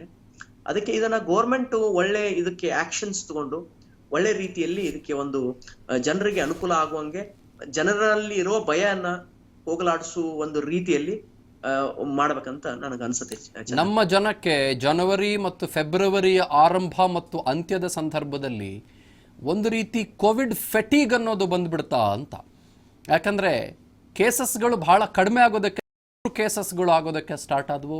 ಆಗ ಜನಕ್ಕೆ ಒಂದು ರೀತಿ ಇನ್ನೇನು ಕಡಿಮೆ ಆಯಿತು, ಆಮೇಲೆ ತಗೊಂಡ್ರೆ ಆಯಿತು, ಇದೆಲ್ಲ ನೀಟಾಗಿ ಬಂದಮೇಲೆ ಅನ್ನುವ ಒಂದು ಕೋವಿಡ್ ಫೆಟಿಗ್ ಕೂಡ ಬಂದ್ಬಿಡ್ತಾ ಅಂತ. That's my major question to you today. ಅದು ಒಂದು ವಿಚಾರ ಇದೆ. ಆ ಒಂದು ವಿಚಾರ ಏನಂದ್ರೆ ಜನರಲ್ಲಿ ಏನಾಗಲ್ಲ ಬಿಡು, ಸಾಕಷ್ಟು ಜನ ಮಾಸ್ಕ್ ಹಾಕೊಳ್ದೆ ನಡೆದಾಡ್ತಾ ಇದ್ರು, ಓಡಾಡ್ತಾ ಇದ್ರು. ಆಮೇಲೆ ಇನ್ನು ವ್ಯಾಕ್ಸಿನ್ ತಗೊಳ್ದಂದ್ರೆ ಅದೊಂದು ಪ್ರಿಕ್ ಪೇನ್ ಅಲ್ಲ, ಅದೊಂದು ವಿಚಾರದಲ್ಲಿ ಅವರು ಏನೋ ಒಂಥರ ಅಂದ್ರೆ ಅದಕ್ಕೆ ಒಂದು ಸೋಷಿಯಲ್ ರೆಸ್ಪಾನ್ಸಿಬಿಲಿಟಿ ಅಂತೀವಿ, ಸಾಮಾಜಿಕ ಒಂದು ರೆಸ್ಪಾನ್ಸಿಬಿಲಿಟಿ, ಜವಾಬ್ದಾರಿತನ ನಮ್ಮ ಜನರಲ್ಲಿ ಕಡಿಮೆ, ಮೊದ್ಲಿಂದನೂ ಕಡಿಮೆ. ಆ ಒಂದು ಸಾಮಾಜಿಕ ಜವಾಬ್ದಾರಿ ಇಲ್ಲದ್ರಿಂದ ಇದು ನಂಬರ್ಸ್ ಈ ತರ ಕಡಿಮೆ ಆಗ್ತಾ ಇದೆ ಅಂತ ಅನ್ಸುತ್ತೆ. ಏನಂದ್ರೆ ವ್ಯಾಕ್ಸಿನೇಷನ್ ಆಗಿರೋ ನಂಬರ್. ಅದ್ರ ಜೊತೆಗೆ ನಾವು ಇನ್ನೊಂದು ವಿಚಾರ ಮಾಡ್ಬೇಕಾಗ್ತದೆ. ಇದಕ್ಕೆ ಗೌರ್ಮೆಂಟ್ ಏನಂದ್ರೆ ಸಾಕಷ್ಟು ಜನ ಭಯಪಟ್ರು, ವ್ಯಾಕ್ಸಿನ್ ಇಂದ ಕೋವಿಡ್ ಪಾಸಿಟಿವ್ ಬಂದಿದೆ ಅಂತೇಳಿ. ಮೈಸೂರಲ್ಲಿ ಒಂದು 5 ಪೇಷಂಟ್ಸ್ ನ ಲೈವ್ ಆಗಿ ಸಾಕಷ್ಟು ಪ್ರಿಂಟ್ ಮಾಧ್ಯಮದಲ್ಲಿ ಬಂತು. ಈ ವಿಚಾರಗಳನ್ನು ನಾವು ಜನರು ಅಥವಾ ಹೆಲ್ತ್ ಎಕ್ಸ್ಪರ್ಟ್ಸ್ ಬಂದು ಇದನ್ನ ಜನರಿಗೆ ಒಂದು ಏನಂದ್ರೆ ಮನದಟ್ಟಣೆ ಮಾಡ್ಬೇಕಾಗಿತ್ತು. ಪಾಸಿಟಿವ್ ಆಗಲ್ಲ, ನೀವು ತಲೆ ಕೆಡ್ಸ್ಕೊಬೇಡಿ, ಭಯ ಪಡಬೇಡಿ ಅಂತ ಹೇಳಿ ಒಂದು ಅವೇರ್ನೆಸ್ ಪ್ರೋಗ್ರಾಮ್ ಕ್ರಿಯೇಟ್ ಮಾಡ್ಬೇಕಾಗಿತ್ತು. ಅದರಲ್ಲಿ ಎಲ್ಲೋ ಫೇಲ್ಯೂರ್ ಆಗಿದಾರ ಅಂತ ಅನ್ಸ್ತತ್ತೆ ಸರ್. ಅದರೊಟ್ಟಿಗೆ ಇನ್ನೊಂದು ಬಹಳ ಇಂಪಾರ್ಟೆಂಟ್ ಪ್ರಶ್ನೆ ನಾನು ನಿಮಗೆ ಕೇಳಬೇಕಾಗಿರೋದು, ನೋಡಿ, ಭಾರತದಲ್ಲಿ 8% ಜನ ಈ 60 ವರ್ಷದವರು ಅಥವಾ 45 to 60 ಮತ್ತು ಕೋಮಾರ್ಬಿಡಿಟೀಸ್ ಮತ್ತು ಬೇರೆ ಬೇರೆ ಸಮಸ್ಯೆಗಳಿರೋರು. ಸಾಮಾನ್ಯವಾಗಿ 50+ ಅವರವರಿಗೆ ಒಂದಿಷ್ಟು comorbidities, at least basic minimum diabetes, basic minimum hypertension ಅಥವಾ ಬೇರೆ ಏನೋ ಸಮಸ್ಯೆ ಏನೋ ಒಂದು ಇದ್ದೇ ಇರುತ್ತೆ ಬಿಡಿ. ಮತ್ತು ಕರ್ನಾಟಕದ ಲೆಕ್ಕಕ್ಕೆ ಬರ್ತೀನಿ ನಾನು, 54 ರಿಂದ 56 ಲಕ್ಷ ಜನ 60 ವರ್ಷದವರು ಇದ್ದಾರೆ ಕರ್ನಾಟಕದಲ್ಲಿ. ಸೊ ನೀವು ಹೇಳ್ತೀರಿ ಕೆಲವು ಲಕ್ಷಗಳಲ್ಲಿ ಕೆಲವು ಕೋಟಿಗಳಲ್ಲಿ ಇದು ವ್ಯಾಕ್ಸಿನೇಷನ್ ಡ್ರೈವ್ ಆಗ್ತಾ ಇದೆ ಅಂತ. ಗೌರ್ಮೆಂಟ್ ಹೇಳುತ್ತೆ ಜುಲೈ 31ರೊಳಗೆ ನಾವು ಫಸ್ಟ್ ಕೋಟಾ ಮುಗಿಸ್ತೀವಿ, 60+ ಮತ್ತು 45+ ಮುಗಿಸ್ತೀವಿ ಅಂತ ಗೌರ್ಮೆಂಟ್ ಹೇಳ್ತಾ ಇದೆ. ಈ ರೂಟಲ್ಲಿ ಸಾಗಿದ್ರೆ ಈ ವರ್ಷಾಂತ್ಯಕ್ಕೂ ಕೂಡ 60 ಇರೋರಿಗೆ ಕೊಡೋಕ್ಕಾಗೋದಿಲ್ಲ ಈ ವರ್ಷಾಂತ್ಯಕ್ಕೆ. ಎರಡನೇದು ಅವ್ರದ್ದಾದ್ಮೇಲೆ ಇನ್ 2022ಗೆ ನಾವು 20 ವರ್ಷದವ್ರನ್ನ ತಗೊಂಡ್ರೆ ಇನ್ನು ಪೀಡಿಯಾಟ್ರಿಕ್ ಟ್ರಯಲ್ಸ್ಗಳ ಬಗ್ಗೆ ಇನ್ನೂ ಭಾಳ ಪ್ರಶ್ನೆ ಇದೆ, ಅದು ಬೇರೆ ವಿಷಯ, ಆಮೇಲೆ ಮಾತಾಡ್ತೀನಿ ಬಿಡಿ. 18 ವರ್ಷದವ್ರನ್ನ ತಗೊಂಡ್ರೆ 20 ವರ್ಷದವ್ರನ್ನ, 30 ವರ್ಷ ಅಥವಾ 70 ವರ್ಷ ಪ್ಲಸ್ ಇರೋರ್ನ, ಆ ಒಂದಷ್ಟು ಕೋಟಿ ಜನಸಂಖ್ಯೆಯನ್ನು ತಲುಪೋದಕ್ಕೆ ಎಷ್ಟು ವರ್ಷ ಬೇಕಾಗ್ಬೋದು ಅನ್ಸುತ್ತೆ ತಮಗೆ? ಈ ಲೋ ನಾನ್ ಸ್ಪೀಡಿ ಪ್ರಾಸೆಸ್ನಲ್ಲಿ ನಮ್ಮ ಹತ್ರ ಸಿಕ್ಕಾಪಟ್ಟೆ ವ್ಯಾಕ್ಸಿನೇಷನ್ಗಳಿದೆ. ನಾವು 70 ದೇಶಕ್ಕೆ ರಫ್ತು ಮಾಡ್ತಿದ್ದೀವಿ ವ್ಯಾಕ್ಸಿನೇಷನ್ನು. ನಮ್ಗೆ ನಾನ್ ಅವೈಲಬಿಲಿಟಿ ಆಫ್ ವ್ಯಾಕ್ಸಿನೇಷನ್ಸ್ ಇಲ್ಲ ನಮ್ಮ ಹತ್ರ. ಏನಂತೀರಿ ಇದಕ್ಕೆ? ನೋಡಿ ಏನಂತಂದ್ರೆ, ಈಗ ನಾ ಹೇಳಿದೆ ಸ್ಪುಟ್ನಿಕ್ ಏನು ವ್ಯಾಕ್ಸಿನೇಷನ್ ಏನ್ ಫಸ್ಟ್ ಬಂತಲ್ಲ, ಅದನ್ನ ಮ್ಯಾನುಫ್ಯಾಕ್ಚರ್ ಮಾಡಿದ ನಮ್ ದೇಶದವ್ರೆ. ನೀವು ಇದು ಇಷ್ಟೆಲ್ಲ ನಮ್ಮ ದೇಶ ಮುಂದುವರೆದಿದ್ರು ನಮ್ಮ ಸರ್ಕಾರಗಳು ಯಾಕೆ ಆ ಒಂದು ಫಾಸ್ಟ್ನೆಸ್ ಅಥವಾ ಯಾಕೆ ಬೇಗ ಒಂದು ವ್ಯಾಕ್ಸಿನೇಷನ್ ಡ್ರೈವ್ ಅನ್ನೋದನ್ನ ಯಾಕೆ ಮಾಡ್ತಾ ಇಲ್ಲ? ಯಾಕಂದ್ರೆ ಇಷ್ಟು ದಿವಸ ನೋಡಿದ್ರೆ ಒಂದು 10 ಪ್ರೈವೇಟ್ ಹಾಸ್ಪಿಟಲ್, ಇಡೀ ಬೆಂಗಳೂರಲ್ಲಿ 10 ಪ್ರೈವೇಟ್ ಹಾಸ್ಪಿಟಲ್ ಮಾತ್ರ ಅದು ಒಂದು ಏನಂತಂದ್ರೆ ಒಂದು ಪರ್ಮಿಷನ್ ಇತ್ತು ವ್ಯಾಕ್ಸಿನೇಷನ್ ಕೊಡಕ್ಕೆ. ಯಾಕೆ ಅದನ್ನ ಎಲ್ಲ ಹಾಸ್ಪಿಟಲ್, ಎಲ್ಲ ಪ್ರೈವೇಟ್ ಹಾಸ್ಪಿಟಲ್, ಎಲ್ಲ ಫಾರ್ಮಸಿಯಲ್ಲಿ ಅವೈಲಬಿಲಿಟಿ ಮಾಡಬಾರ್ದು? ಆಕ್ಚುಲಿ ನನ್ನ ನಂಬರ್ಸ್ ಪ್ರಕಾರ ಆಕ್ಸ್ಫರ್ಡ್ ಆಸ್ಟ್ರಾಜೆನಿಕಾ 50 ಮಿಲಿಯನ್ ಅಂದ್ರೆ 50 million vaccination per month production ಇದೆ ಅವ್ರದ್ದು, ಯಾವ್ದು ಆಸ್ಟ್ರಾಜೆನಿಕಾದು. ಸೊ ಆ ನಂಬರ್ಸ್ ಅಲ್ಲಿ ನಾವು ಇನ್ನೂ ಬಹಳ ಕಂಪನೀಸ್ಗೆ ಈ ಒಂದು ಫಾರ್ಮುಲೇಷನ್ಸ್ ಕೊಟ್ರೆ ಬೇಗ ಮ್ಯಾನುಫ್ಯಾಕ್ಚರ್ ಮಾಡಿ ಬೇಗ ಜನಕ್ಕೆ ವ್ಯಾಕ್ಸಿನೇಟ್ ಮಾಡಿದ್ರೆ ಒಳ್ಳೇದ್ ಅನ್ಸುತ್ತೆ. ಇದೊಂದು ವಿಚಾರ. ಅದರ ಜೊತೆಗೆ ಇನ್ನೊಂದು ಏನಂತಂದ್ರೆ, ಇದೇನು ಮ್ಯೂಟೇಶನ್ ಆಗ್ತಾ ಇದೆ ವೈರಸ್, ಅದಕ್ಕೆ ಫೇಸ್ 4 ಟ್ರಯಲ್ ಮಸ್ಟ್ ಅನ್ಸುತ್ತೆ. ಯಾಕಂದ್ರೆ ವೈರಸ್ ಮ್ಯೂಟೇಶನ್ ಆಗ್ಬೋದು. ಯಾಕಂದ್ರೆ ಇವತ್ತಿನ ದಿನ ನೀವು ಡೈಲಿ ನಂಬರ್ಸ್ ನೋಡ್ತಾ ಇದ್ರೆ 1000 ಮೇಲೆ ನಂಬರ್ ದಾಟ್ತಾ ಇದೆ ಕರ್ನಾಟಕದ್ದು. ಆ ನಂಬರ್ಸ್ ಜಾಸ್ತಿ ಆಗೋದು ಬಿಕಾಸ್ ಆಫ್ ಮ್ಯೂಟೇಶನ್ ಅನ್ಸುತ್ತೆ ನನಗೆ ಚಂದನ್. ಎಕ್ಸಾಕ್ಟ್ಲಿ ಮ್ಯೂಟೇಶನ್ ಆಗ್ಬೋದು ಅಲ್ಲ. ಈಗ ಅದಕ್ಕೆ ನಿಮಗೆ ಜಿನೋಮ್ ಟೆಸ್ಟಿಂಗ್ ಮಾಡ್ತಾರೆ, ಅದು ಮ್ಯೂಟೇಟೆಡ್ ಯಾವ ವೇರಿಯಂಟು ಅನ್ನೋದಕ್ಕೆ ಸಂಬಂಧಪಟ್ಟಂತೆ ಅದನ್ನು ಮಾಡೋದಕ್ಕೆ ಗೌರ್ಮೆಂಟು ಈಗ ಒಂದು ಹಂತದಲ್ಲಿ ಮುಂದಾಗಿದೆ. I am not sure if it's a mutated virus or another strain or another variant. ಅದೊಂದು ಸ್ವಲ್ಪ ಆ ಕಡೆ ಇಟ್ಟು ಮಾತಾಡೋಣ ಡಾಕ್ಟರ್. ಆದರೆ ಪ್ರಶ್ನೆ, ಈಗ ಈ RNA ವೈರಸಸ್ ಸಾಮಾನ್ಯವಾಗಿ ತಮಗೆ ಗೊತ್ತಿರುವ ಹಾಗೆ ಅದು ಬೇರೆ ಬೇರೆ ರೀತಿ ಸ್ಟ್ರೈನ್ಸ್ಗಳನ್ನು ಮ್ಯೂಟೆಂಟ್ ಆಗಿ ಹೋಗ್ತಾ ಇರುತ್ತೆ. For example even normal flu shots vaccination ಅವೇನು ತಗೋತೀವಿ, ವರ್ಷಕ್ಕೊಂದ್ಸಲ ವ್ಯಾಕ್ಸಿನೇಷನ್ ತಗೊಳ್ಳಿ ಅಂತಾರೆ, 6 ತಿಂಗಳಿಗೊಂದ್ಸಲ ವ್ಯಾಕ್ಸಿನೇಷನ್ ತಗೊಳ್ಳಿ ಅಂತಾರೆ. ನಿಮ್ಗೆ ಗೊತ್ತಿರೋ ಹಾಗೆ ನಾರ್ಮಲ್ ಫ್ಲೂಗೆ, ಬಿಕಾಸ್ ಅದು ಬೇರೆ ಬೇರೆ ಸ್ಟ್ರೈನ್ಸ್, ಬೇರೆ ಬೇರೆ ವೇರಿಯಂಟ್ಗಳು ಹುಟ್ಕೊಳ್ತಾ ಹೋಗ್ತವೆ. ನೀವು ಇಲ್ಲಿ ಯಾವುದೋ ಸೌತ್ ಆಫ್ರಿಕಾದ ಬಂತು, ಬ್ರೆಜಿಲ್ದು ಬಂತು, ಜಪಾನ್ದು ಬಂತು, ಇನ್ನೊಂದು ಯಾವುದೋ ಬರ್ತದೆ, ಬೇರೆ ಯಾವುದೋ ದೇಶದೊಂದು ಬರುತ್ತೆ, ಅದಕ್ಕೊಂದು ವರ್ಷನ್ನು 50.V ಅಂತ, ಈ 4848K ಅಂತ ಇನ್ನೊಂದು ವರ್ಷನ್ನು. ಇನ್ನೊಂದು ಪ್ರಶ್ನೆ ಇದೆ, ಈ ವ್ಯಾಕ್ಸಿನೇಷನ್ಗಳು 18% ಕ್ರಿಮಿನಲ್ ವೇಸ್ಟ್ ಆಗಿದ್ದಾವೆ, ಎಕ್ಸ್ಪೈರ್ ಆಗೋಗಿದ್ದಾವೆ, ಅದನ್ನು ಬಿಸಾಕೋ ಹಂತಕ್ಕೆ ಬಂದಿದ್ದಾವೆ. ತೆಲಂಗಾಣ, ಆಂಧ್ರದಲ್ಲಿ 10% ವ್ಯಾಕ್ಸಿನೇಷನ್ ವೇಸ್ಟೇಜ್ ಆಗಿದೆ. ಇಲ್ಲಿ ಓವರಾಲ್ 18% ಇನ್ ಇಂಡಿಯಾ. ಇದು ಎರಡನೇದು. ಮೂರನೇದು ನಾನು ನಿಮಗೆ ಕೇಳಬೇಕಾಗಿರೋದು ವೆರಿ ಇಂಪಾರ್ಟೆಂಟ್ ಪ್ರಶ್ನೆ ಇದು ಏನು ಅಂತಂದರೆ, ಈ ಸ್ಟ್ರೈನ್ಸ್ಗಳು ಬೇರೆ ಬೇರೆ ಆದಂತೆಲ್ಲ ಈ ವ್ಯಾಕ್ಸಿನೇಷನ್ ಎಫಿಕಸಿ ಬಗ್ಗೆ ಜನಕ್ಕೆ ಪ್ರಶ್ನೆ ಬರ್ತಾ ಇದೆ. ನೀವು ಅಫ್ಕೋರ್ಸ್ ನೀವು ಆ ವ್ಯಾಕ್ಸಿನೇಷನ್ಗೆ ಇನ್ನೊಂದು ಯಾವುದೋ ಸ್ಟ್ರೈನ್ ಬಂದರೆ ಬೇರೆ ಏನೋ ಮಾಡ್ಬೋದು, ಬಟ್ ಸಲ ಹಾಕ್ಸ್ಕೊಳ್ಳಿ ಅಂತೀರಿ ವ್ಯಾಕ್ಸಿನೇಷನ್. 6 ತಿಂಗಳಿಗೊಂದ್ಸಲ ಹಾಕ್ಸ್ಕೊಳ್ಳಿ ಅಂತ ಹೇಳೋಕ್ಕಾಗತ್ತಾ? 2 ತಿಂಗಳಿಗೊಂದ್ಸಲಿ ಬೇರೆ ಸ್ಟ್ರೈನ್ ಬಂತು ಹಾಕ್ಸ್ಕೊಳ್ಳಿ ಅಂತ ಹೇಳೋಕ್ಕಾಗತ್ತಾ? What you say about this? ಈಗ ಈ ನಿಮ್ ಫಸ್ಟ್ ಪ್ರಶ್ನೆ ಈಗ ಏನಂದ್ರೆ ವೇಸ್ಟೇಜ್ ಆಫ್ ವ್ಯಾಕ್ಸಿನೇಷನ್ ಅಂತ ಹೇಳಿದ್ರಿ. ಈಗ ಏನಾಗುತ್ತೆ, ವ್ಯಾಕ್ಸಿನೇಷನ್ ಇದು ಒಂದು 2 to 8 ಡಿಗ್ರಿ ಸೆಲ್ಸಿಯಸ್ ಅಲ್ಲಿ ಮೇಂಟೈನ್ ಮಾಡಬೇಕು. ಕೋಲ್ಡ್ ಸ್ಟೋರೇಜ್ ಅಲ್ಲಿ ಯಾವುದೇ ವ್ಯಾಕ್ಸಿನ್ ಕೋಲ್ಡ್ ಸ್ಟೋರೇಜ್ ಅಲ್ಲಿ 2 to 8 ಡಿಗ್ರೀಸ್ ಇರಬೇಕು, ಮೇಂಟೈನ್ ಆಗ್ಬೇಕು ನಮ್ ಇಂಡಿಯನ್ ವ್ಯಾಕ್ಸಿನ್. ವೇರಾಸ್ ಈಗ ಇಂಟರ್ನ್ಯಾಷನಲ್ ಅಂತಾರಾಷ್ಟ್ರೀಯ ಏನ್ ವ್ಯಾಕ್ಸಿನ್ಸ್ ಇದಾವೆ -70 ಡಿಗ್ರೀಸ್, ಅದರ ಎಫಿಕಸಿ 95% ಇದೆ. ಅಂದ್ರೆ -70 ಡಿಗ್ರಿ ನಮ್ಮ ದೇಶದಲ್ಲಿ ಮಾಡಕ್ಕೆ ಆಗಲ್ಲ ಅದನ್ನ. ಆ ಒಂದು ಈ 3 ಕೋಟಿ ಜನಕ್ಕೆ ಹಾಕೋ ಬದಲು ಬಾಳ ಅಂದ್ರೆ 200 ಜನಕ್ಕೆ ಹಾಕ್ಬೋದಿತ್ತು ಅಷ್ಟೇ ನಾವು ಆ -70 ಡಿಗ್ರೀಸ್ ಅಲ್ಲಿ. ಈಗ 2 to 8 ಡಿಗ್ರೀಸ್ ಆ ಕೋಲ್ಡ್ ಚೈನ್ ಮೇಂಟೈನ್ ಮಾಡಕ್ ಆಗ್ತಾ ಇಲ್ಲ ಜನಕ್ಕೆ. ಒಂದು ಎರಡನೇದಂತಂದ್ರೆ, ಒಂದು ವೈಲ್ ಅಲ್ಲಿ 10 ಜನಕ್ಕೆ ಹಾಕ್ಬೋದು ನಾವು. ಒಂದು ವೈಲ್ ಅಲ್ಲಿ 10 ಜನಕ್ಕೆ ಹಾಕ್ಬೋದು. ಈಗ ಏನಾಗತ್ತೆ, ಪ್ರೈವೇಟ್ ಹಾಸ್ಪಿಟಲ್ ಅಲ್ಲಿ ಆ ಒಂದು ವೈಲ್ 1,500 ಕಾಸ್ಟ್ ಆಗುತ್ತೆ. ಈಗ ಡಾಕ್ಟರ್ ಏನ್ ಮಾಡ್ತಾನೆ, ವೈಲ್ ಓಪನ್ ಮಾಡ್ತಾನೆ, 5 ಜನ ಪೇಷಂಟ್ ಬಂದಿರ್ತಾರೆ, 5 ಜನಕ್ಕೆ ಪೇಷಂಟ್ ಹಾಕ್ತಾನೆ, ಇನ್ನು 5 ಜನ ಇರಲ್ಲ, ಅದನ್ನ ವೇಸ್ಟ್ ಆಗ್ಬಿಡ್ತದೆ. ಈ ವಿಚಾರಗಳನ್ನ ಎಲ್ಲಾನು ಗೌರ್ಮೆಂಟ್ ವಿಚಾರ ಮಾಡ್ಬೇಕಾಗ್ತದೆ. ಯಾಕಂದ್ರೆ ಅವ್ನು 1,500,000 ಪ್ರೈವೇಟ್ ಹಾಸ್ಪಿಟಲ್ ಕೊಟ್ಬಿಟ್ಟಿರ್ತಾನೆ. ಅದಕ್ಕೆ 10 ಜನಕ್ಕೆ ಹಾಕೋ ಪೇಷಂಟ್ 10 ಜನ ಇರಲ್ಲ, 6 ಜನ ಅಥವಾ 7 ಜನ ಪೇಷಂಟ್ ಇದ್ರು ಅಥವಾ 5 ಜನ ಪೇಷಂಟ್ ಇದ್ರೆ ಇನ್ 3 ಜನ ಇರಲ್ಲ, 3 ಜನದ ವ್ಯಾಕ್ಸಿನ್ ವೇಸ್ಟ್ ಆಗ್ಬಿಡ್ತದೆ. ಈಗ ಅಂದ್ರೆ ಕೋಲ್ಡ್ ಚೈನ್ ಒಂದು, ಎರಡನೇದು ವೈಲ್ 10 ಮೆಂಬರ್ಸ್ ಆಗೋದ್ರಿಂದ ಈಗ 5 ಮೆಂಬರ್ಸ್ ಕಡಿಮೆ ನಂಬರ್ ಮಾಡಿದ್ರೆ ಇನ್ನು ಅಂದ್ರೆ ಯೂಸ್ ಆಗ್ತಿತ್ತು ಅನ್ಸತ್ ನನಗೆ. 10 ಜನ ಒಂದ್ ವೈಲ್ ಅಲ್ಲಿ ಬದಲು 5 ಜನ ಒಂದ್ ವೈಲ್ ಅಲ್ಲಿ, ಅಂದ್ರೆ ಮ್ಯಾನುಫ್ಯಾಕ್ಚರಿಂಗ್ ಅಲ್ಲೇ ಒಂದು ಚೇಂಜಸ್ ಮಾಡ್ಕೋಬೇಕಾಗಿತ್ತು ಅಂತ ನನಗೆ ಅನ್ಸುತ್ತೆ.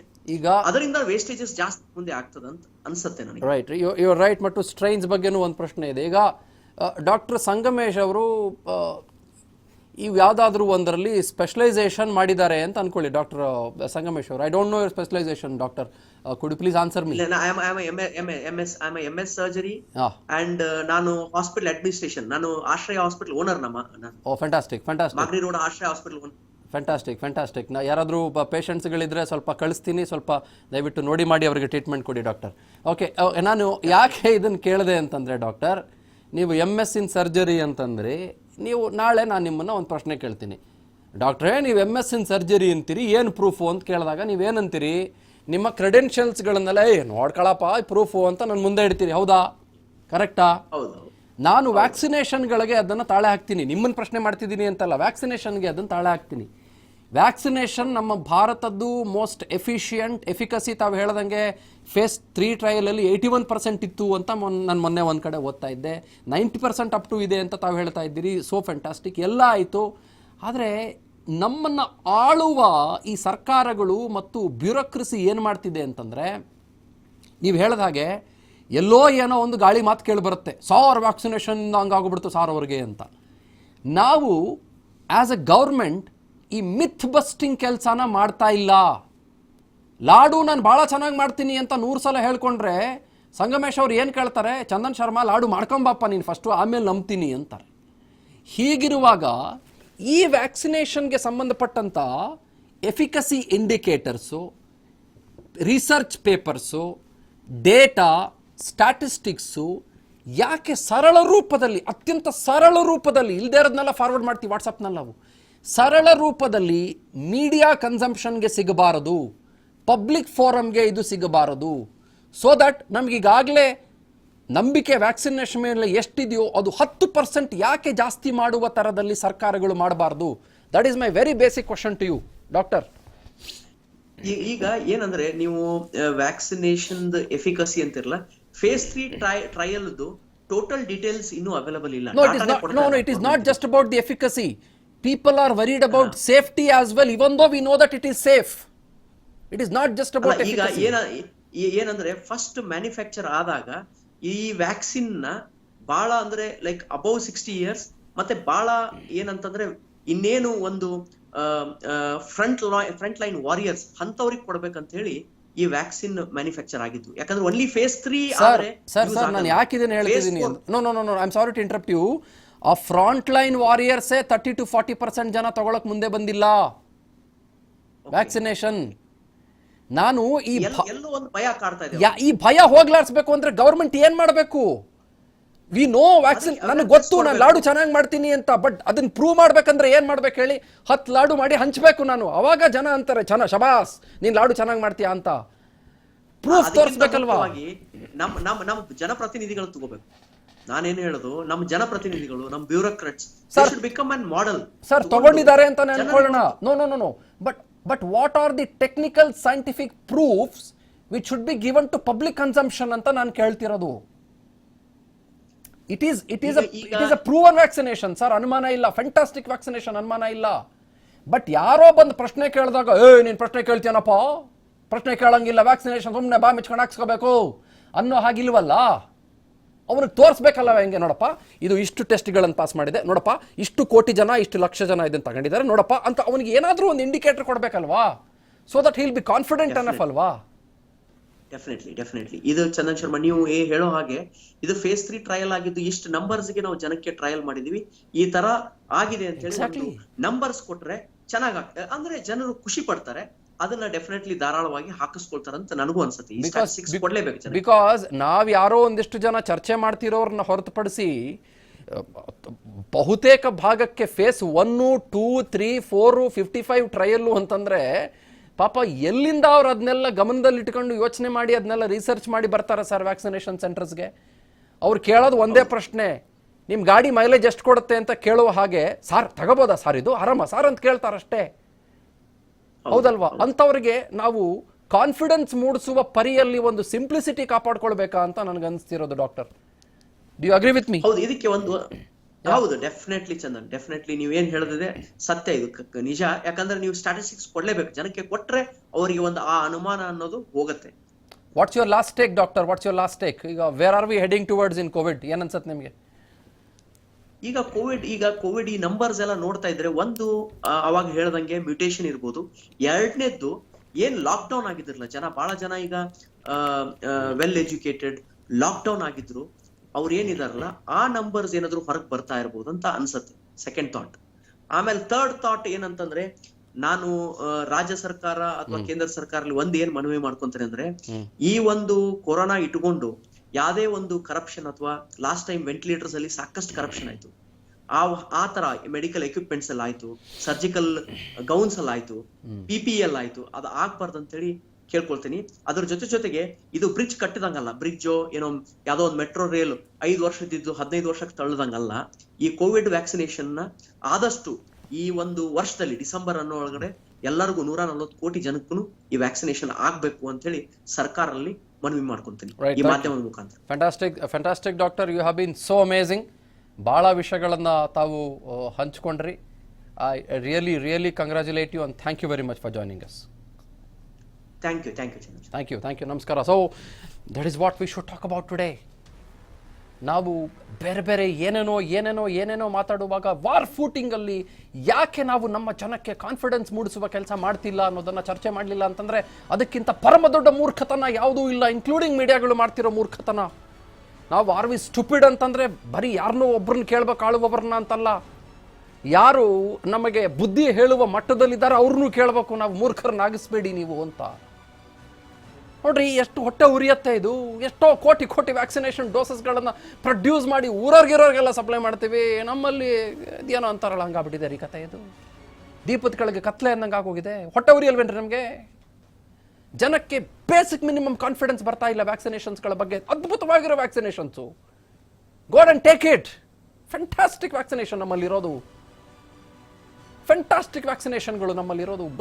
ಹಾರ್ಡ್ ಟ್ರಯಲ್ಸ್ಗಳನ್ನು ಮಾಡಿ ಪ್ರತಿದಿನ ಹಗಲು ರಾತ್ರಿ ಕಷ್ಟಪಟ್ಟು ಕೋಟ್ಯಂತರ ರೂಪಾಯಿ ಖರ್ಚು ಮಾಡಿ ವ್ಯಾಕ್ಸಿನೇಷನ್ಗಳನ್ನು ಭಾರತದ 2 ಉತ್ಕೃಷ್ಟ ಕಂಪ್ನಿಗಳು ಉತ್ಕೃಷ್ಟವಾಗಿ ತಯಾರು ಮಾಡಿದ್ದಾವೆ. It has been a great service to the mankind. But we are hesitant to take our own vaccination. What is this about? ಖ್ಯಾತ ವೈದ್ಯರು ಡಾಕ್ಟರ್ ಶ್ರೀನಿವಾಸ್ ಕಕ್ಕಿಲಾಯ ನಮ್ಮೊಟ್ಟಿಗೆ ಲೈವ್ನಲ್ಲಿ ಜಾಯ್ನ್ ಆಗಿದ್ದಾರೆ. ಡಾಕ್ಟರ್ ನಮಸ್ಕಾರ, ಚಂದನ್ ಶರ್ಮಾ ಮಾತಾಡ್ತಾ ಇದ್ದೀನಿ. ಡಾಕ್ಟರ್, ನಿಮಗೆ ನನ್ನ ಧ್ವನಿ ಕೇಳಿಸ್ತಾ ಇದೆಯಾ? Can you hear me?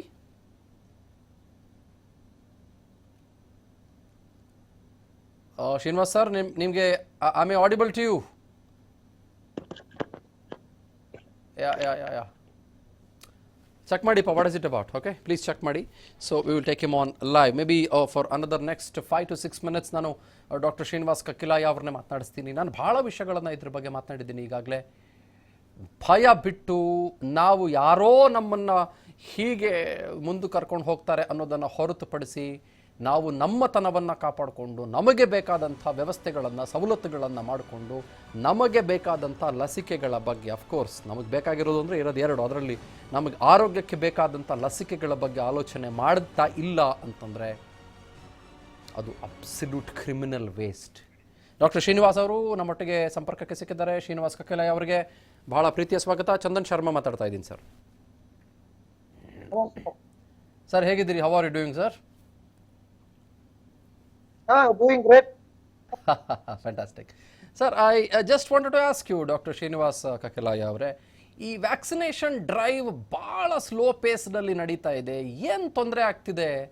ಯಾಕೆ ಇದು ಫಾಸ್ಟ್ ಪೇಸ್ಡಾಗಿ ಆಗ್ತಿಲ್ಲ? ನಾವು ಎಲ್ಲರಿಗೂ ಸಪ್ಲೈ ಮಾಡ್ತಿದ್ದೀವಿ, ನಾವೇ ಕೆಲವು ಕೋಟಿಗಳ ಜನಕ್ಕೆ ಮಾತ್ರ ಕೊಟ್ಟಿದ್ದೀವಿ.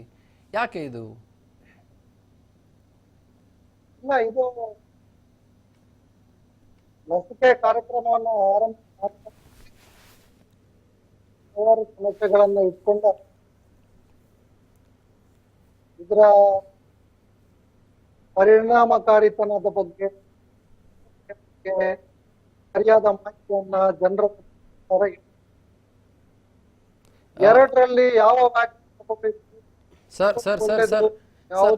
Sir there seems to be some network issue. ನಾನು ಒಂದು ಕೆಲಸ ಮಾಡ್ತೀನಿ sir, I will disconnect this live. ನಾನು ಫೋನ್ ಮೂಲಕ ನಿಮ್ಮನ್ನ ಇಮಿಡಿಯೇಟ್ಲಿ ಸಂಪರ್ಕ ಮಾಡೋದಕ್ಕೆ ನಾನು ಟೆಕ್ನಿಕಲ್ ಟೀಮ್ಗೆ ಹೇಳ್ತೀನಿ sir. Please doctor Srinivas Kakkilai ಅವರಿಗೆ ಇಮಿಡಿಯೇಟ್ಲಿ ಇನ್ಸ್ಟೆಂಟ್ಲಿ ಕಾಲ್ ಮಾಡ್ಕೊಳ್ಳಿ, ಅವ್ರನ್ನ ಫೋನ್ ಮೂಲಕ ಮಾತಾಡ್ಸೋಣ. Do call him. ರೈಟ್, ಅವರು ವ್ಯಾಕ್ಸಿನೇಷನ್ನ ಪರಿಣಾಮದ ಬಗ್ಗೆ ಮತ್ತು ಬೇರೆ ಬೇರೆ ವಿಷಯಗಳ ಬಗ್ಗೆ ಬಹಳ ಸ್ಪಷ್ಟವಾಗಿ ಮತ್ತು ಅತ್ಯಂತ ವಿಸ್ತೃತವಾಗಿ ಮಾತನಾಡ್ತಾ ಇದ್ರು. But of course it happens, the was a technical issue. ಪ್ರಶ್ನೆ ಪರಿಣಾಮದ ಬಗ್ಗೆ ಅಲ್ಲ, ಪ್ರಶ್ನೆ ಪರಿಣಾಮದ ಬಗ್ಗೆ ಮಾತ್ರ ಅಲ್ಲ, ಪ್ರಶ್ನೆ ಬೇರೆ ಎಲ್ಲದರ ಬಗ್ಗೆ ಕೂಡ. ಎಷ್ಟರ ಮಟ್ಟಿಗೆ ನಾವು ಕಾನ್ಫಿಡೆನ್ಸ್ ಬೂಸ್ಟರ್ಗಳಾಗಿ ಕೆಲಸ ಮಾಡಿದ್ದೀವಿ, ಇನ್ಕ್ಲೂಡಿಂಗ್ ಮೀಡಿಯಾ ಹೌಸಸ್ ಅಂತ. ಮಹಾಮಾರಿ, ಆ ಮಾರಿ, ಈ ಮಾರಿ, ಮಾರಿ ಬಂದ್ಬಿಡ್ತು, ವಕ್ಕರಿಸ್ಕೊಂಡ್ಬಿಡ್ತು, ತಲೆ ಮೇಲೆ ಬಿದ್ದುಬಿಡ್ತು, ಅಟಕಾಯಿಸ್ಕೊಂಡ್ಬಿಡ್ತು, ವಕ್ಕರಿಸಿಕೊಂಡ್ಬಿಡ್ತು ಅಂತೆಲ್ಲ ನಾವು ಊರಲ್ಲಿರೋರ್ನೆಲ್ಲ ಹೆದರಿಸ್ಬಿಟ್ಟ ಮೇಲೆ, ಅದು ವಕ್ಕರಿಸ್ಕೊಂಡ್ಬಿಟ್ಟಿದ್ದು ಯಾರ್ಯಾರಿಗೋ ಊರಲ್ಲಿರೋರಿಗೆಲ್ಲ ಆಗ್ಬಿಟ್ಟ ಮೇಲೆ ನಾವು ಎಷ್ಟು ಜನಕ್ಕೆ ಪಾಪ ಮುಲಾಮು ಹಚ್ಚುವ ಸಾಂತ್ವನ ಹೇಳೋ ಕೆಲಸ ಮಾಡಿದ್ದೀವಿ ಅಂತ ನನಗೂ ಭಾಳ ಸಲ ಪ್ರಶ್ನೆ ಕೇಳೋದು. ಬಂದ್ಬಿಡ್ತು ರಣರಣ, ಕೊರೋನಾ, ಬಣ ಗಣಗಣ ಅನ್ಕೊಂಡು ಡಮಡಮ ಅಂತ ಎಲ್ಲ ಅನ್ಕೊಂಡ್ಬಿಟ್ಟು ನಾವು ನಿಜವಾಗಿಯೂ ಕೂಡ ಇರಬಾರ್ದ ಶಬ್ದಗಳನ್ನೆಲ್ಲ ಬಳಸಿ, ಪದಪುಂಜಗಳನ್ನೆಲ್ಲ ಬಳಸಿ, ಊರಲ್ಲಿರೋನ್ನೆಲ್ಲ ಹೆದರಿಸ್ಬಿಟ್ಟು ನಾವು ಏನು ಸಾಧಿಸಿದ್ವಿ ಅಂತ ನಮಗೆ ಭಾಳ ಸಲ ಗೊತ್ತಾಗಿಲ್ಲ. ನಮ್ಮ ಬಗ್ಗೆನೇ ಒಂಥರ ನಮಗೆ ಒಂದೊಂದು ಸಲ ಮೂರ್ಖತನದ ಪರಮಾವಧಿ ಸ್ಟುಪಿಡಿಟಿ ಅಂತ ನನಗೆ ಭಾಳ ಮುಕ್ತವಾಗಿ ಅನಿಸ್ಬಿಡುತ್ತೆ. ಏನು ಸಮಸ್ಯೆ ಇಲ್ಲ, ನಮ್ಮ ಬೆನ್ನು ನಮ್ಗೆ ಒಂದೊಂದು ಸಲ ಕಾಣಿಸೋದಿಲ್ಲ. ತಪ್ಪು ಮಾಡಿದರೆ ನೀವು ಹೇಳಿ ತಪ್ಪು ಮಾಡಿದ್ದೀರಾ ಅಂತ, ಅಬ್ಸಲ್ಯೂಟ್ಲಿ ನೋ ಪ್ರಾಬ್ಲಮ್. ಏನು ನಾವೇನು ಊರಿಂದ ಬಂದಿರೋ ಬ್ರಹ್ಮರಲ್ಲ, ಉದುರು ಬಿದ್ದಿರೋರೆಲ್ಲ, ತಪ್ಪು ಮಾಡೋದಿಲ್ಲ ಅಂತಲ್ಲ. We do all sorts of mistake as media houses. Right, doctor Srinivas Kakkilaya is on live. Sir please ಮಾತನಾಡಿ ಸರ್, ಗೋ ಹೆಡ್. ಲಸಿಕೆ ಕಾರ್ಯಕ್ರಮ ಆರಂಭ ಮಾಡಿದಾಗಲೇ ಎಲ್ಲಾ ಸಂಶಯಗಳನ್ನು ಇಟ್ಟುಕೊಂಡೇ ಇದನ್ನು ಆರಂಭ ಮಾಡಿರೋದು. ಓಕೆ, ಕೋವಿಶೀಲ್ಡ್ ಲಸಿಕೆಯ ವರದಿಗಳು, ಭಾರತದಲ್ಲಿ ಆದ ಅಧ್ಯಯನಗಳ ವರದಿಗಳು ಇನ್ನೂ ಪ್ರಕಟ ಆಗಿಲ್ಲ. ಓಕೆ, ಕೋವ್ಯಾಕ್ಸಿನ್ ಲಸಿಕೆಯನ್ನ ನೀವು ಈಗಾಗಲೇ ಹೇಳಿದ ಹಾಗೆ ಕೇವಲ ಪ್ರಯೋಗಾರ್ಥವಾಗಿ ಆರಂಭ ಮಾಡಿದ್ರು. ಅದನ್ನು ಕೆಲವು ಕಡೆ ಕೊಟ್ರು, ಕೆಲವು ಕಡೆ ಕೋವಿಶೀಲ್ಡ್ ಕೊಟ್ರು. ಆಮೇಲೆ ಇದನ್ನು ಮಾಡೋದಕ್ಕೆ ಕೋವಿನ್ ಅಂತ ಒಂದು ಆಪ್ ಮಾಡಿದ್ರು. ಆ ಆಪಿನ ವಿಶ್ವಾಸಾರ್ಹತೆ ಬಗ್ಗೆನೇ ಸಂಶಯಗಳಿದ್ವು. ಮತ್ತೆ ಎಷ್ಟೋ ಕಡೆಗಳಲ್ಲಿ ಈ ಆಪ್ ಸರಿಯಾಗಿ ಕೆಲಸನೇ ಮಾಡಿಲ್ಲ. ಸೊ ಆರಂಭ ಮಾಡುವಾಗ ಆರಂಭ ಶೂರತನದಿಂದ ಮಾಡಿದೀವಿ ಹೊರತು ಇದು ಆರೋಗ್ಯ ಕಾರ್ಯಕರ್ತರ ಹಿತಾಸಕ್ತಿಯನ್ನ ಗಮನದಲ್ಲಿಟ್ಟು ಅಲ್ಲ, ಅಥವಾ ರೋಗವನ್ನ ನಿಯಂತ್ರಣದಲ್ಲಿ ಇರಿಸುವ ಉದ್ದೇಶದಿಂದ ಮಾಡಿದ ಹಾಗೆ ಇದು ಕಾಣಲಿಲ್ಲ. ಮೊದಲ ದಿನದಲ್ಲೇ ಈ ರೀತಿ ವಿಶ್ವಾಸಾರ್ಹತೆಯನ್ನು ಕಳೆದುಕೊಂಡ ನಂತರ ಈಗ ಸರ್ಕಾರ ಮತ್ತು ಅದರ ಏನು ಕಾರ್ಯಕರ್ತರಿದ್ದಾರೆ, ಅದೇ ರೀತಿ ವೈದ್ಯರಿದ್ದಾರೆ, ಜನರನ್ನ ಕನ್ವಿನ್ಸ್ ಮಾಡೋದಕ್ಕೆ, ಒಪ್ಸೋದಕ್ಕೆ ಹೆಣಗಾಡ್ತಾ ಇರೋದನ್ನ ನಾವು ನೋಡ್ತಾ ಇದ್ದೀವಿ. ಪ್ರತಿನಿತ್ಯ ಪ್ರಶ್ನೆಗಳು, ಸರ್ ನಾವು ತಗೋಬೇಕಾ, ಇದು ವ್ಯಾಕ್ಸಿನ್ ಬೇಕಾ? ಈಗ ಒಂದೇ ವಾಕ್ಯದಲ್ಲಿ ಹೇಳೋದಾದ್ರೆ, ಈಗ ಒಂದು ನಾಯಿ ಕಚ್ಚಿದ್ರೆ ರೇಬಿಸ್ ವ್ಯಾಕ್ಸಿನ್ ತಗೊಳ್ಳೋ ಬಗ್ಗೆ ಇಂಥ ಪ್ರಶ್ನೆಗಳು ಕೇಳ್ತೀವಾ? ಮಗು ಹುಟ್ಟಿದ ದಿನ ಪೋಲಿಯೋ ಡ್ರಾಪ್ಸ್ ಹಾಕ್ತಿವಿ, BCG ಕೊಡ್ತೀವಿ, ಆಮೇಲೆ 6, 10, 14ನೇ ವಾರಗಳಲ್ಲಿ ಇಂಜೆಕ್ಷನ್ ಕೊಡ್ತೀವಿ, ಆ ಬಗ್ಗೆ ಪ್ರಶ್ನೆ ಕೇಳ್ತೀವ? ಇಲ್ವಲ್ಲ. ಯಾಕಿಲ್ಲ ಅಂತಂದ್ರೆ ಈ ವ್ಯಾಕ್ಸಿನ್ಗಳ ಬಗ್ಗೆ ಈಗಾಗಲೇ ಎಷ್ಟೋ ವರ್ಷಗಳ ಅನುಭವ ಇದೆ. ಅವುಗಳ ಸುರಕ್ಷತೆಯ ಬಗ್ಗೆ, ಅವುಗಳ ಪ್ರಯೋಜನಗಳ ಬಗ್ಗೆ ನಮಗೆ ಬೇಕಾದಷ್ಟು ಮಾಹಿತಿ ಇದೆ. ಯಾರು ಸಂಶಯ ಇಲ್ಲ, ಯಾರಿಗೂ ಪ್ರಶ್ನೆ ಕೇಳಲಿಕ್ಕೆ ಇಲ್ಲ. ಆದ್ರೆ ಈ ಹೊಸ ಲಸಿಕೆಯನ್ನ ಇಷ್ಟೊಂದು ಅವಸರವಾಗಿ ತರಬೇಕಾದಂತ ಅಗತ್ಯ ವೈಜ್ಞಾನಿಕ ವಲಯದ ಪ್ರಕಾರ ಖಂಡಿತಕ್ಕೂ ಇರಲಿಲ್ಲ. ನಮ್ಮ ದೇಶದ ಅತ್ಯಂತ ಉನ್ನತ ಲಸಿಕೆ ತಜ್ಞರುಗಳು, ವೈರಾಣು ತಜ್ಞರುಗಳು, ಡಾಕ್ಟರ್ ಗಗನ್ದೀಪ್ ಕಾಂಗ್ ಇರ್ಬೋದು, ಡಾಕ್ಟರ್ ಜೇಕಬ್ ಜಾನ್ ಇರ್ಬೋದು, ಇವರೆಲ್ಲ ಡಿಸೆಂಬರ್ ಮೊದಲಿಂದನೇ ಇದನ್ನ ಎಚ್ಚರಿಕೆ ಕೊಡ್ತಾ ಬಂದಿದ್ದಾರೆ, ದಯವಿಟ್ಟು ಈ ತರ ಮಾಡಬೇಡಿ ಅಂತ. ಜನಕ್ಕೆ ಇನ್ನು ಕಾನ್ಫಿಡೆನ್ಸ್ ಬೂಸ್ಟಿಂಗ್ ಕೆಲಸವೂ ಆಗಲಿಲ್ವಾ ಅಂತ ವ್ಯಾಕ್ಸಿನೇಷನ್ಗಳಿಗೆ ಸಂಬಂಧಪಟ್ಟಂತೆ ಸರ್? ಅಲ್ಲ, ಕಾನ್ಫಿಡೆನ್ಸ್ ಮೊದಲನೇ ದಿನನೇ ಕಾನ್ಫಿಡೆನ್ಸ್ ಕಳ್ಕೊಂಡ ಮೇಲೆ ಇನ್ನು ಬೂಸ್ಟಿಂಗ್ ಮಾಡೋದು ಅದು ಏನೋ ಇದು ಎತ್ತರದ ಪರ್ವತವನ್ನು ಹತ್ತಿದಾಗೆ ಕೆಲಸ ಜಾಸ್ತಿ ಇನ್ನೂ ಕೂಡ. ಅದರ ನಡುವೆ ನೋಡಿ, ಈಗ ಕೋವಿಶೀಲ್ಡ್ ಬಗ್ಗೆ ಭಾರತದಲ್ಲಿ ಹೆಚ್ಚು ಉಪಯೋಗ ಮಾಡಿದ್ದು ಕೋವಿಶೀಲ್ಡ್ ಲಸಿಕೆ. ಅದು ಆಕ್ಸ್ಫರ್ಡ್ ಯೂನಿವರ್ಸಿಟಿ ಮತ್ತು ಅಸ್ಟ್ರಾಜೆನೆಕಾ ಕಂಪನಿಗಳು ಜಂಟಿಯಾಗಿ ಅಭಿವೃದ್ಧಿ ಪಡಿಸಿದ ಲಸಿಕೆ. ಅದು ಭಾರತದ ಲಸಿಕೆ ಅಲ್ಲ, ಭಾರತದಲ್ಲಿ ಅದನ್ನು ತಯಾರು ಮಾಡ್ತಾ ಇದ್ದಾರೆ ಅಷ್ಟೇ. ಈ ಲಸಿಕೆ ಯುರೋಪ್ನಲ್ಲಿ ಬಳಕೆ ಮಾಡ್ತಾ ಇರುವಲ್ಲಿ ಈಗ ಸುಮಾರು 15 ದೇಶಗಳು ಅದರ ಬಳಕೆಯನ್ನ ತಾತ್ಕಾಲಿಕವಾಗಿ ತಡೆ ಹಿಡಿದಿವೆ. ಇವೆಲ್ಲ ವರದಿಗಳು ಪತ್ರಿಕೆಗಳು ಬರ್ತಾ ಇದೆ. ಅದೇ ರೀತಿ ಭಾರತದಲ್ಲಿ ಲಸಿಕೆ ಇವತ್ತು ತಾನೇ ನಮ್ಮದೇ ರಾಜ್ಯದಲ್ಲಿ ಒಬ್ರು 70 ವರ್ಷದ ಹಿರಿಯರು ಒಬ್ಬರು ಒಳಚಿಕೆ ತಗೊಂಡು ಅರ್ಧ ತಾಸಲ್ಲಿ ಮೃತಪಟ್ಟಂತ ವರದಿ ದೊಡ್ಡದಾಗಿ ಪತ್ರಿಕೆಗಳು ಬರ್ತಾ ಇದೆ. ಅದರಿಂದ ಇಂಥ ಒಂದು ಕಡೆಯಿಂದ ಇದರ ಬಗ್ಗೆ ವಿಶ್ವಾಸಾರ್ಹತೆಯನ್ನು ಮೂಡಿಸುವ ಕೆಲಸ ಸರ್ಕಾರ ಮಾಡಿಲ್ಲ. ಇನ್ನೊಂದು ಕಡೆಯಿಂದ ಈ ರೀತಿಯ ವರದಿಗಳು ಪತ್ರಿಕೆಗಳಲ್ಲಿ ಬರ್ತಾ ಇರುವಾಗ ಜನರನ್ನ ಒಪ್ಪಿಸುವಂತದ್ದು ಇನ್ನಷ್ಟು ಕಷ್ಟ ಆಗ್ಲಿಕ್ಕೆ.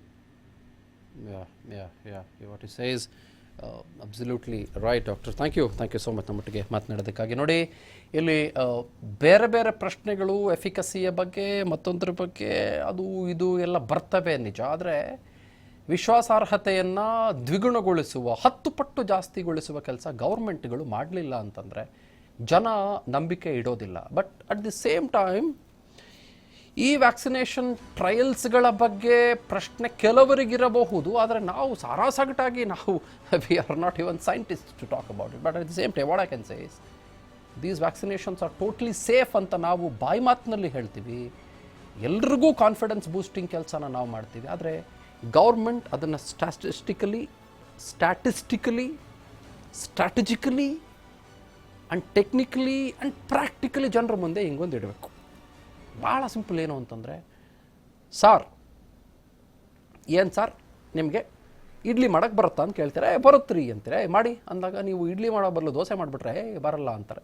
ನೀವು ಇಡ್ಲಿ ಚಂದವಾಗಿ ಮಾಡಿ ಚಟ್ನಿ ಜೊತೆ ಬಡಿಸಿದ್ರೆ ಹೇಳ್ತಾರೆ ಹೌದ್ರಿ ಇವ್ರು ಹೇಳಿದ್ದು ಕರೆಕ್ಟು ಅಂತ. ಹಾಗೆ ನಾನು ವ್ಯಾಕ್ಸಿನೇಷನ್ನ ಇಡ್ಲಿಗೆ ಹೋಲಿಸ್ತಿಲ್ಲ, ಲಾಡುಗೆ ಹೋಲಿಸ್ತಿಲ್ಲ. But what I am talking, ನೀವು ಬಾಯಿ ಮಾತಲ್ಲಿ ಹೇಳೋದನ್ನು ಪ್ರೂವನ್ ಮೆಥಡಾಲಜಿಗಳು ನಮ್ಮ ಹತ್ರ ನೋಡಿ.